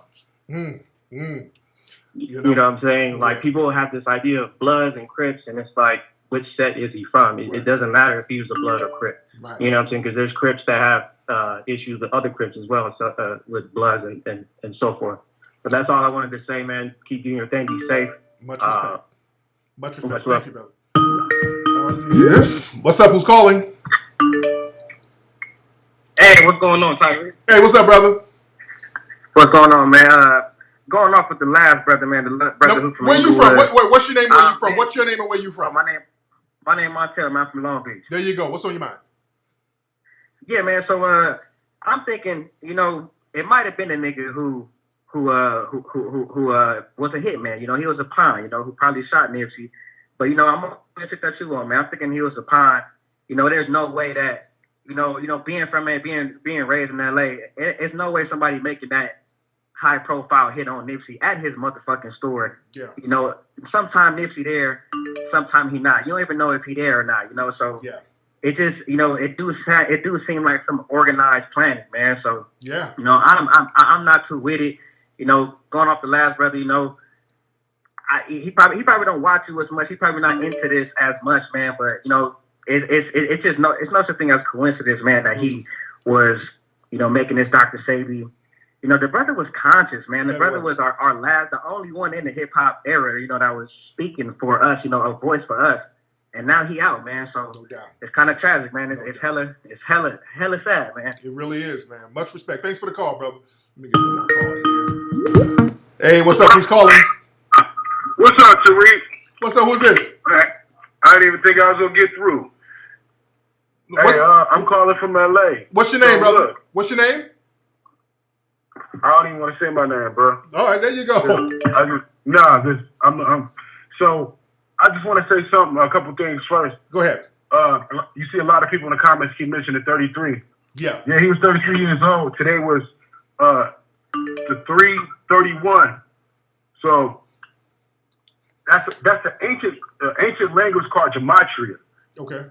They still use this code. So instead of people keep repeating what the significance of it was, yeah, you should go look up the gematria. They got gematria calculators all on the internet where you guys can go look up the calculator, and it'll give you, you know how our language was created by vibrations. You know what I'm saying? Each letter in the alphabet got a vibration, and it collectively would make words or whatever. But that's a whole other point. Thank you, brother. Okay, this brother's getting into some herbal tea shit right here. Okay, brother. Okay.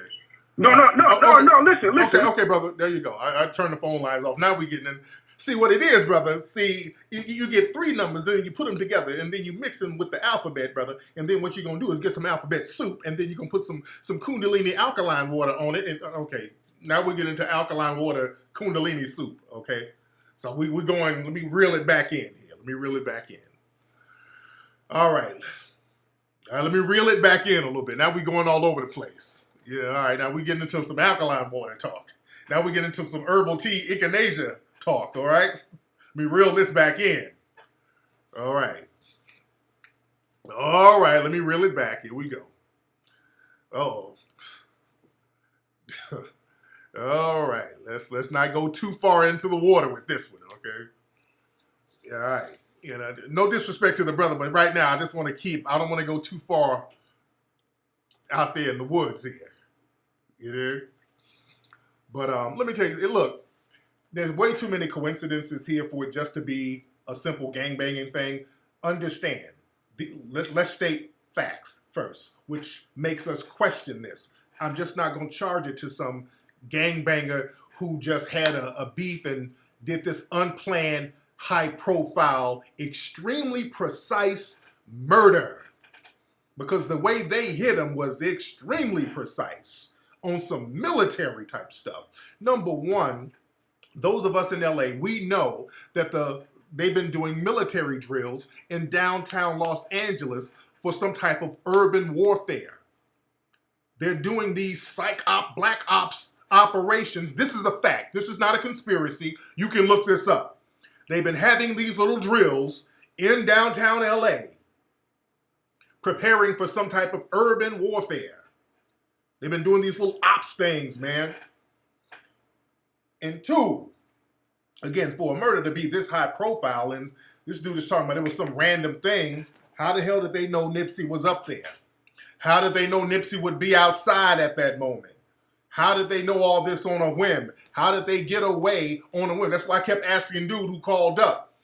No, man, it was an inside job. Inside, okay, how did they get away? Inside or not? How would they get away on that corner? See, a lot of y'all who are not from here, that's a high-profile corner. There's cameras everywhere. There are cameras everywhere. How would you get away? Come on now, we're going to have to, I don't care how much of a thorough hitter you are, how you going to get away from that area and not be seen? This nigga said, well, he had a hoodie on. Man, if you don't stop, he had a hoodie on. That don't mean nothing. Oh, man. Dude. Come on, this thing stinks to high heaven, man. Something ain't right with this thing. Something ain't right with it. And again, the vibe down there is still real weird. They got drones flying around all over the place. What the hell they got going on out here, man? You there? We're in here heavy. What's up? Hold on. We're in here heavy. How many folks we got in here? Everybody, again, subscribe. Hit that subscribe button. Everybody hit that subscribe button. You dig? And understand, look, man, we are in warfare right now. We're in warfare. These people, look, the dominant society, they're waging war. And we got to be ready, man. We got to understand, when you walk out that house as a black person, man, you may or may not make it. You dig? This is the kind of warfare we're under. So that's why we got to be fighting systematic white supremacy 24 hours a day. We got to be on the same page. We got to be on the same code.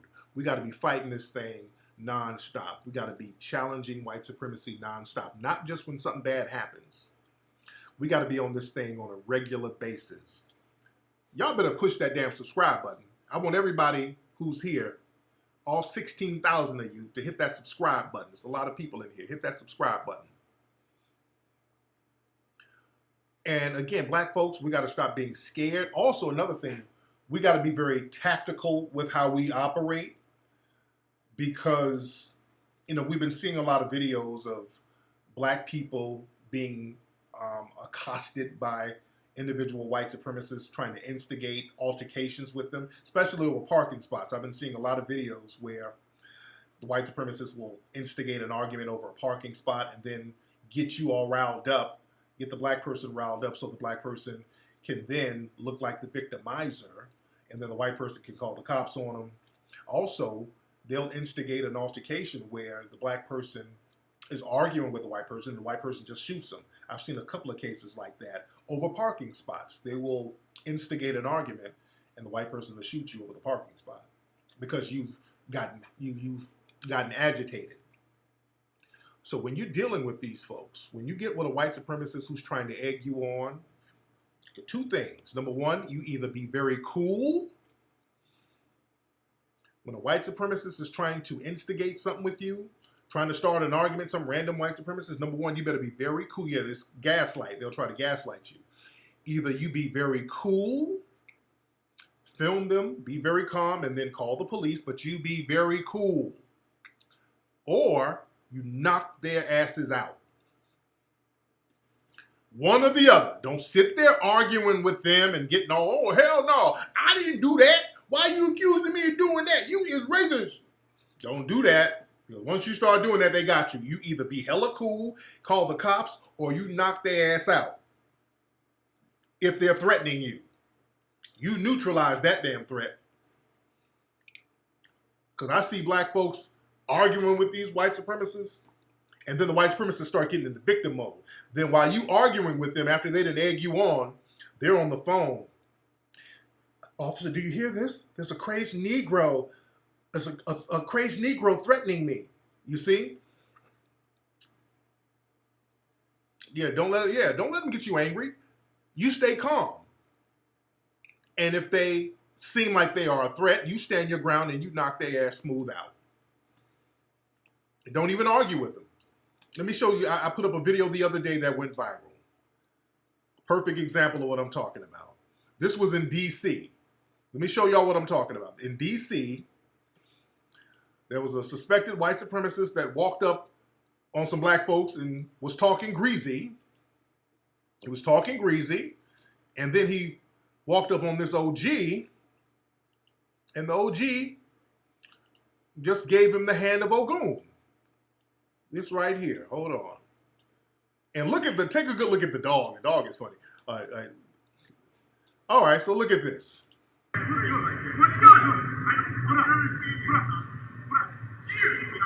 Boom. You step in my motherfucking face, you step in the wrong motherfucking face.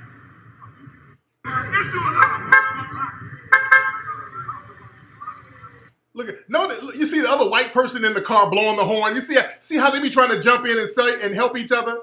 See the white man in the car blowing the horn? You dig? And the poor dog, look at the dude's dog. Look at the dog. The dog skimpered back. Hold on. The dog is the funniest thing. Look at the dog. You step in my motherfucking face. You step in the wrong motherfucking face. Boom. So that's what it is. He ran up on that OG, and that OG wasn't going to sit up there and argue with him. See, that one dude, the younger dude, was sitting up there arguing with him. The young dude was arguing with the brother, with the white dude. And then the white dude went over there to that OG, and the OG wasn't just, bam, knocked him on out. And don't dogs usually bark when something happened to their owners? Don't a dog usually bark when something happens to the owner? Even if it's a little bitty baby dog, if something happens to its owner, the dog will start barking. That dog didn't say shit. I ain't never seen a dog that quiet. Nigga, that dog didn't say nothing. I've never seen a dog that quiet. That dog was like, I'm a white boy. I don't want to be a gangster no more. That was the quietest dog ever. That dog was like, I'm a kitty cat. Meow. I'm not a dog no more.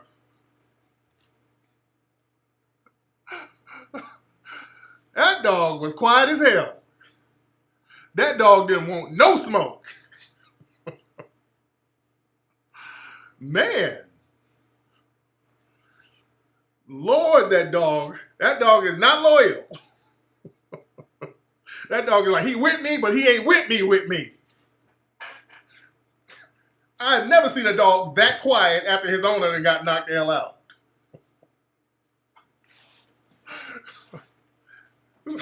That dog was not with the shits at all. Man. But hey, man, that's how you got to handle these fools, man. Hey, you got to handle them like that. Just get right to the point with it. Man. But anyway, let me see. Y'all need to subscribe. And by the way, everybody click the button below for the Buck Breaking documentary. Some of y'all might not have seen the trailer for the Buck Breaking documentary. Some of you might not have seen the trailer for it. And again, we're doing a documentary, man, called Buck Breaking. We're breaking down the history of the anti-black racism that comes from the white LGBT community, which is a very controversial topic itself. Let me play the trailer for those who have not seen it. Let me play this for you real quick. Where we at? There we go. Hold on 1 second. Okay, 1 second. Let me get it together. All right. And let me get the screen right. And then I'm going to put this up for you real quick. Hold on 1 second. And this is going to be a doozy of a documentary, man. This thing is going to be a monster. And we're going to do this right after HC5. This is the first look trailer. Okay. Let me put this up, make it a little bigger. Okay. Buck Breaking, that's the documentary. Okay, this is the trailer for Buck Breaking. Hold on.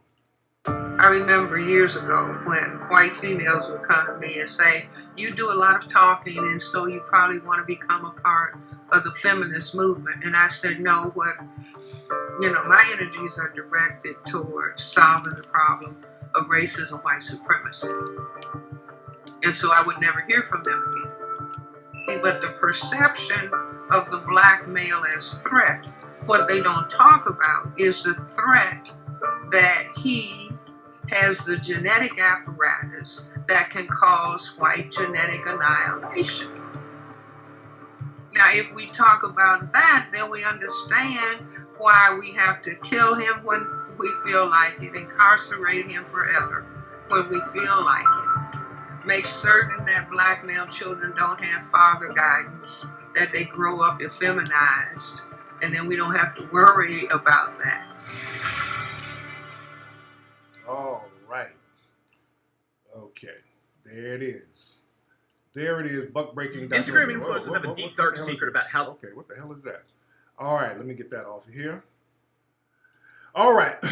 So that's Buck Breaking, the documentary. You guys go to the Kickstarter page, click below, and you can go there for the Buck Breaking documentary and be a part of the Kickstarter campaign, ladies and gentlemen.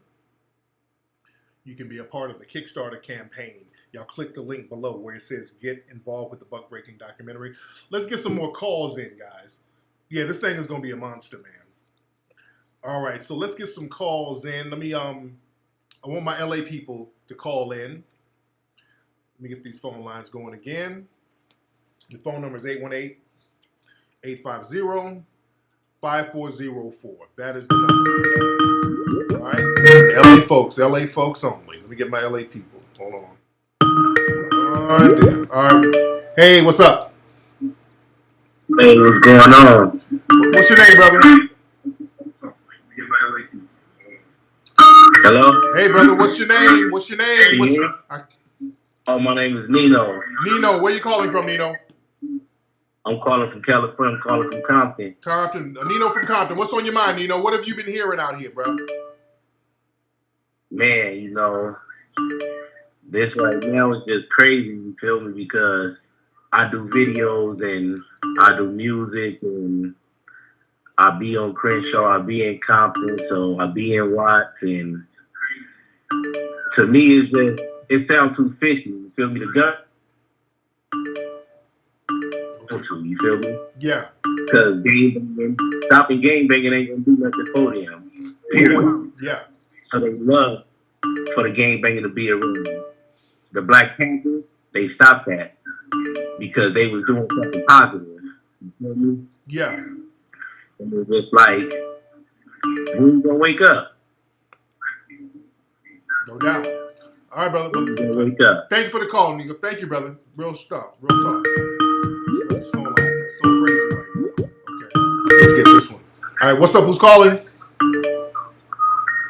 Hi, my name is Lakeisha. I am from Los Angeles, California. Hi, Lakeisha. How are you, dear?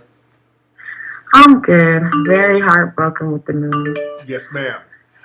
I just wanted to call in and give my viewpoint and definitely chime in. I do not think it was any gang related. It wasn't no black on black crime.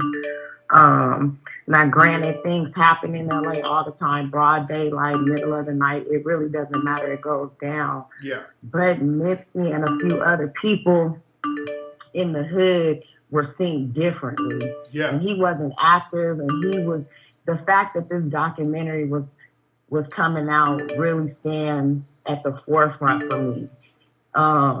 That's moving mountains right there. At this point, we're talking about big farm. Yeah. And beyond government. And I think for a lot of young people, we push narratives, especially in LA. We think we know everything, for one. Yeah. We push narratives that are so false and deter the information and deter the facts from what's really going on. Yeah. Plain and simple. You see the parking lot that he was in. So if he got shot in a car, so we're saying somebody drove up, busted a left, went out of the parking lot, busted a right. I mean, it's crowded. Down the street is West Angeles Church. They doing construction. Yeah. Yeah. You know, it's everywhere. So we have to get focused and stand united and really pass forward and push his legacy through. It's a horrible situation, but just, it's everywhere. People, we even got a young dude that hopped on somebody live on the freeway talking about he shot Nipsey. Yeah, I saw that He clown. you know, and that's just horrible. Yeah. Yeah, I saw that clown stuff. Yeah, man. Again, I'm the official story of what they're saying that this was just some gang related thing. It just feels deeper than that, and I'm glad that everybody's asking questions to try to get some real answers. And that was just a major loss for somebody like him who was just so positive in our city, and everybody loved this guy, and he transcended all of the gangbanging stuff, man. He was just way much larger than that. So you did. Anyway, sister, thank you so much for your call, sis. Thank you. Absolutely. Okay, let me see who else we got here. This person, what's up? Who's calling? Hey, what's going on, Tariq? This is Isaiah calling from Carson, California. What's up, Isaiah? How you doing, man? Man, heartbroken, man. Heartbroken. Yes, I'm not going to lie. I shedded some tears hearing that. I did too earlier. I ain't gonna front either. I did too. So, yeah. Yeah, it was very painful. I grew up in LA, King and Western. That there used to be a Quick and Split where the Master Burger's at. Yeah. And my dad used to take us there as kids all the time. That intersection is always busy. Always busy. Always a group of people. Very active intersection. So it's just weird to me how, there's no leads, ain't nothing coming up. Yeah. Nipsey was real love, man, real respected. I'm gonna miss dude. I want to send my prayers out to Lauren, all his family, everybody, man.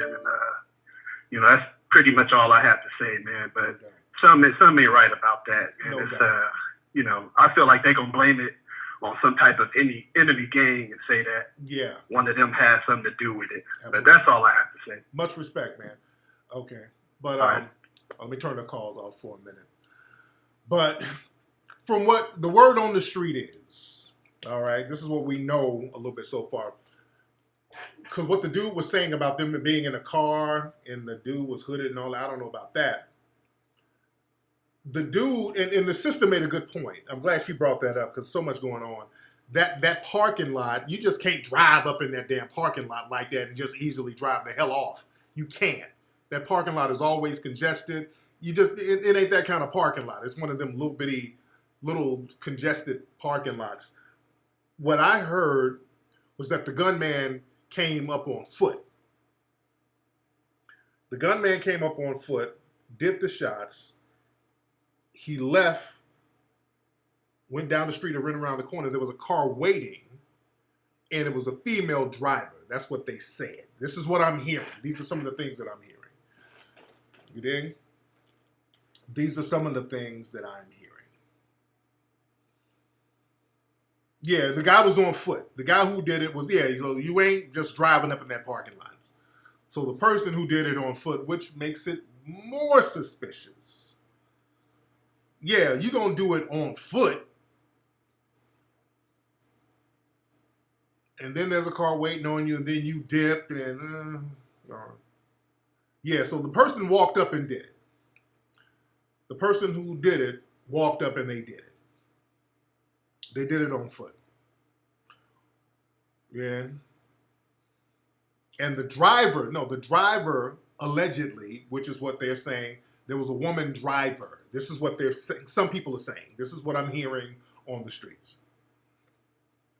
Yeah, I can't turn that notification on Skype. Those sounds, Skype is so janky, they won't let you turn off the sounds for some reason. So, yeah, they're saying it was a girl getaway driver. So, yeah, I want to get a description of what the car was. But the fact that they're saying ain't no damn suspect, that's the thing that a lot of people are not buying. That's the thing, because it was done on that intersection that was so busy and there's so many cameras. So even if the car was stolen, they would have found out where the car was stolen. And listen, there's cameras all over LA. There are cameras all over LA. So if a car does something, they can trace the vehicle back to wherever. Let me tell you something. In LA, in certain parts of LA, brother, if you run a light, they'll send you a ticket with your picture. If you run a light, they'll... what's up, Gooch? Call in, Gooch. What number you calling from, Gooch? Let me get my dude Gooch to call in. Gooch, what area code you calling from? Let me find out. Let me have Gooch the Great call up. My man Gooch is from Inglewood. Gooch, let me know what area code you're calling from. Where you at, Gooch? I'm trying to wait on Gooch to call. Let's see. What's up? Who's calling? Hey, what's up, brother Tariq? How you doing, brother? Hey, man, what's your name? Yeah, this is Gumby, man. Yeah, I'm street, basically in the Park area. What happened, brother? Yeah, I'm from the Lamont Park area. Oh, so you right down the street. Yeah. I'm pretty much hearing the same thing you said about the female driver and what have you. Yeah. But I'm more suspicious of the Los Angeles Police Department. Me too. We have a history. LA has a history. The police department has a history of killing ex-gang members and associates and what have you. Might want to look at the special investigation section, because they was like a hit squad. And they have also a covert unit, investigation gang unit, special gang unit that does that commits murder. Yes, they do. So we need to be looking at. I'm from the old school. I've been in LA for 33 years. Yeah. I've seen LA PD commit horrific crimes against brothers. I interned with Michael Zinzon, one of the brothers that established the Coalition Against Police Abuse. Yeah. I witnessed and saw some horrific murders. Brothers that was trying to take care of the community right after the riots happened, right after the rebellion took place. It was brothers who pretty much, went about to do positive work in the community. Those brothers are gone now. They're not here with us anymore. Yeah. In addition to that, I saw, LA destroyed, courtesy of the LAPD. So I basically say put everything on the focus of the police. They don't nothing go down in LA without the LAPD knowing what's up. We should be organized with listening to scanners, and have our own community investigation resource pool of people, because the PD is not going to solve this murder. Absolutely. It's going to take the community to do this. Absolutely. The PD has a lot of blood on its hands, and we should look at them as the culprits. Absolutely. And that's all I'm gonna say, brother. Brother, we got your back. We love you. We ain't gonna let nothing happen to you. If you need me, you can hit me up. I'm going to deal with shoot you my information off there. We got your back, brother. Much respect. I want to let you know that we love you, we support you, and we ain't gonna let this shit go down like this. Real talk, man. Much respect, man. Email me, brother. Much respect. Good brother right there. Gooch, call back up, Gooch. Let me get Gooch to call up. Let me get Gooch. Call back up, Gooch. Let me see, Gooch. I see Gooch's number. I think this is Gooch's number. I'm trying to dip all these other calls and wait on Gooch 404 number. Waiting on Gooch. There, I think that's Gooch there. Hey, what's up, player? Hey, what's going on, kid? This Gooch? Yeah, this is Gooch, man. What's going on with you, brother? Hey, how you doing, man? I heard a cat on earlier saying he was from 20th and Adams and all that. I get it. An intelligent way of looking at it, to that area pretty well as I do. Yeah. That storefront right there, shaped in an L. You have the barbershop, you have his store, you have the burger stand, the alleyway right there, the gas station, and the Fat Burger. Yeah. Those of us who travel that area know that if you're traveling, that would be east on Slauson, going towards Crenshaw, that traffic right there is always packed. Yeah. You're just not going to be able to go in and out of there like that. Yeah. If you're traveling west, going towards the beach, you would have to get through that other traffic to head west. Exactly. Then you're headed into sheriff's territory, and after you pass the sheriff's, you're into Culver City. You're not fucking around over there. Let's get that done right now. That's not going to happen. Mm-hmm. I'm not saying it can't happen. It's just very high chance that it's not going to happen. The likelihood, yeah. Right. Now, Crenshaw isn't the way it was when you and I were in the streets where it was 4 lanes wide open. And on a Sunday, it was cars packed. Now with all the construction, it's only 1 or 2 lanes now. Yeah. So there's no get up and go. I'm headed to Inglewood. I'm headed to Hawthorne. I'm headed to the east side traffic anymore. You're not doing that. Yeah. So let me explain to the people who don't know. The only way it can happen, now I've gotten some calls, and they said that the person did actually walk up to him and act like they wanted to take a picture with him. Yeah. Yeah. And boom, right? Mm-hmm. But, okay, if you do have those nuts, where's the car at? Where's your getaway car at? Yeah. These are your only options. That parking lot is crowded. So you can't say, hey, baby, right here, I'm going to do this. That ain't going to happen because cars are pulling in and out. Yeah.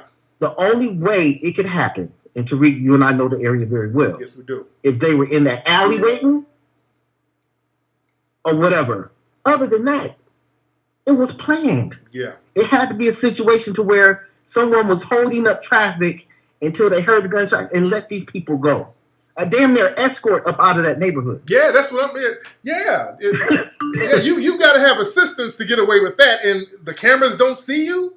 Because you can only go, like you're saying, you can only go east on Slauson or south on Crenshaw. That's the only way. You ain't going to wait at the light for the light to turn so you can go north on Crenshaw. No, dude. You're not doing that because if the light is red, you stuck. Yeah. And on Sunday, that traffic that's headed east, you can't bank that people are going to let you through so you can head west on Slauson. Yeah. Yeah. You see what I'm saying? So yeah.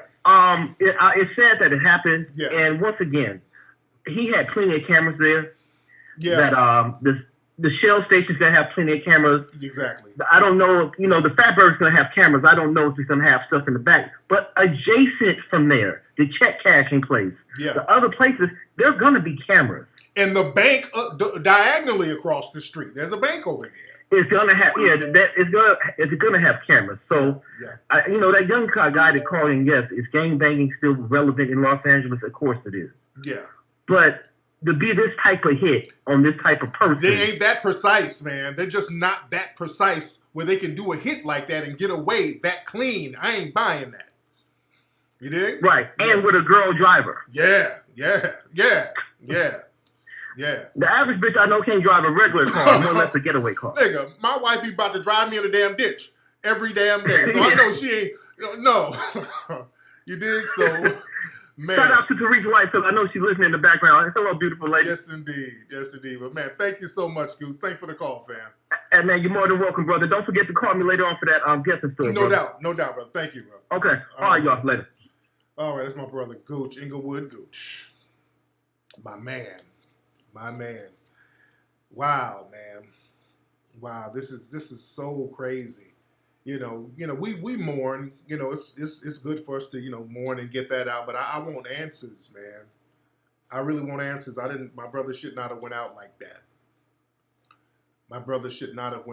that. Like the dude who called up, the gangster who called up earlier, talking about, how thorough the gangbangers are.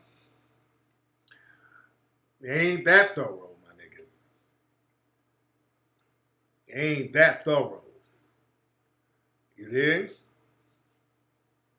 What, dude, somebody to pull that off and get away that clean in that area on a Sunday, man. Yeah, none of this is, it ain't sounding right. None of this is sounding right, man. You dig? Let me get some more calls because that's what I like for the community to talk. We're talking. And I want more of my LA people to call up. It's on your local news in LA now. Let me get some more people, man, because this is a healing thing when the family gets to talking. Again, let me know what y'all hearing on the streets of LA. All my LA people, let me know what you guys are hearing on the streets of LA. I saw his tweet. Let me get this. Hey, what's up, fam? Hello? Hey, dear, how are you? Good, how are you? Hey, what's your name, dear? My name is Courtney. Hi, Courtney. What's on your mind? I just wanted to say that I grew up in that area, and it's so tragic. It's really tragic. But I want to say that the area has changed itself. Yeah. Like the area is not the same anymore. Yeah. Yeah, that's true. Yes, it is. It's definitely changed. That's neat. And I think with them putting in the stadium and with them putting the Metro Link in, and I don't know, I just think it's different. It's not like it was in 2005. Yeah. You know, like it's just completely different. And I think in that area where his store is, I don't know. I think it was an inside job. I think it was one of his little homies. You think so?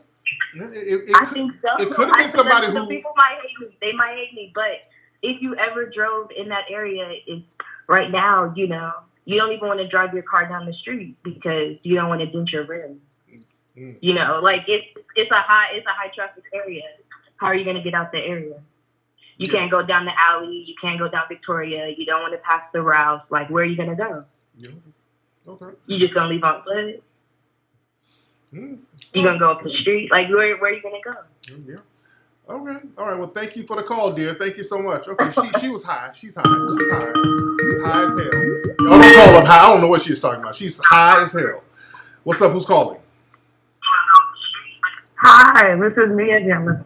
Excuse me, Lakeisha from LA. Hey, Lakeisha. What's up, dear?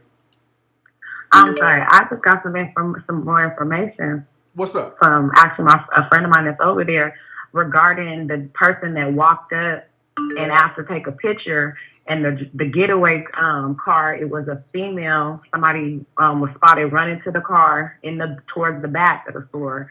Hopped in the car.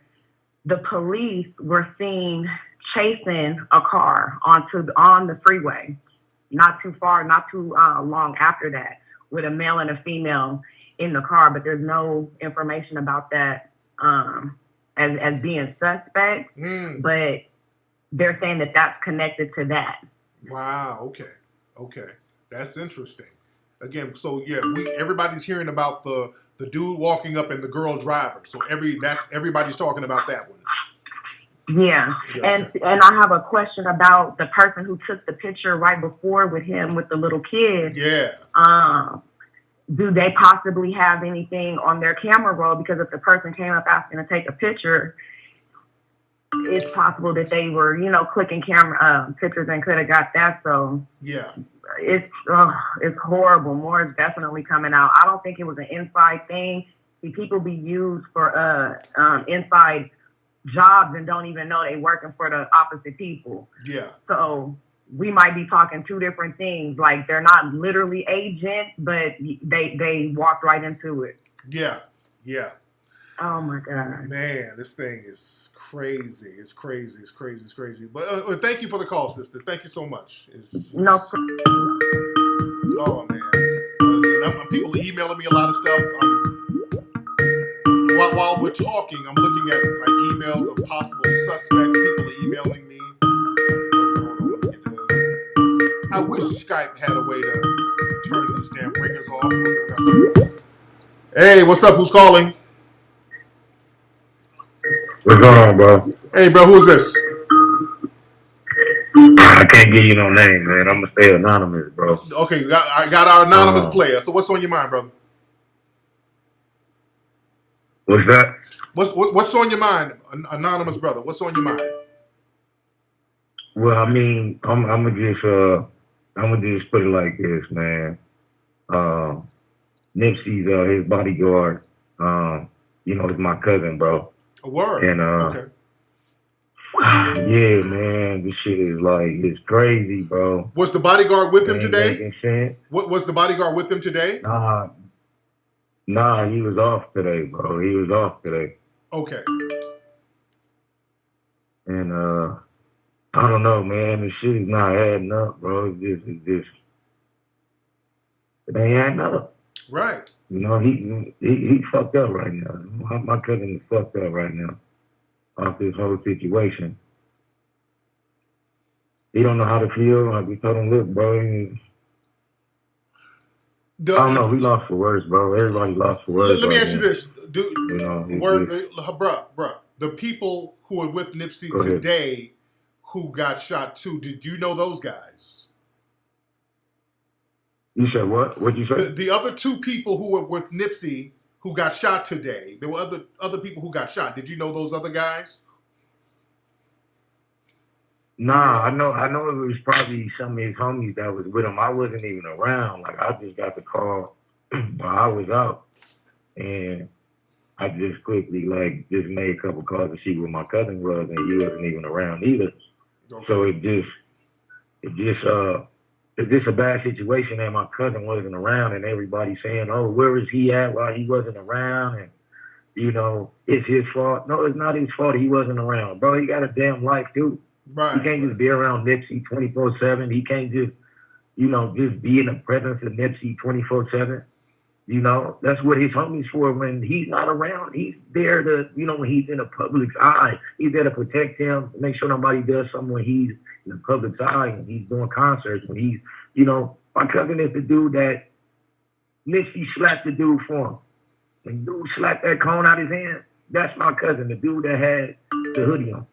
Down at the You know BET what I'm award, at the BET thing? Yeah, that's my cousin. Okay. That's his bodyguard. That's who's with him all the time. Yeah. And you gotta understand that you can't have somebody with you all the time. You still gotta have your personal life. You still gotta feel like you still got a life. You can't just have him with you 24/7. Yeah. I mean, it only makes sense. Just sometimes, hey, I just go enjoy your family. Yeah. And that's kind of like what today was. He was pretty much probably enjoying his family. And this happens. You get what I'm saying? Like, But anyway, man, but thank you for the call, brother. Yeah, man, a lot of people are grieving over this. Okay, a lot of folks are calling, man. Shout out to all my LA people for calling up. You know, we don't clown people for, you know, people feel a certain way. You know, we let people express themselves, man. What's up? Who's calling? Yeah, it's a W from Cali. Shout out to Big Cuz, you know. What's up? Condolences to his family and all that, but I don't want people to get shit misconstrued. You know what I'm saying? Nipsey was the nigga from the streets. You understand? I know this nigga about him before he became a rapper. You know what I'm saying? Yeah. Him and his homies had my cousin gassed up in his hood because he was rolling around in an orange Camaro. Oh, damn. So this nigga had enemies. It could have been some unsettled beef from way back in the day, like Tupac said. You know what I'm saying? He wrote it in a rap song. You feel me? So this shit could have went down just like the easiest possible solution is the one that might have happened. Niggas might have saw him shining, got jealous, caught a strike. You know what I'm saying? You got to look at that aspect too.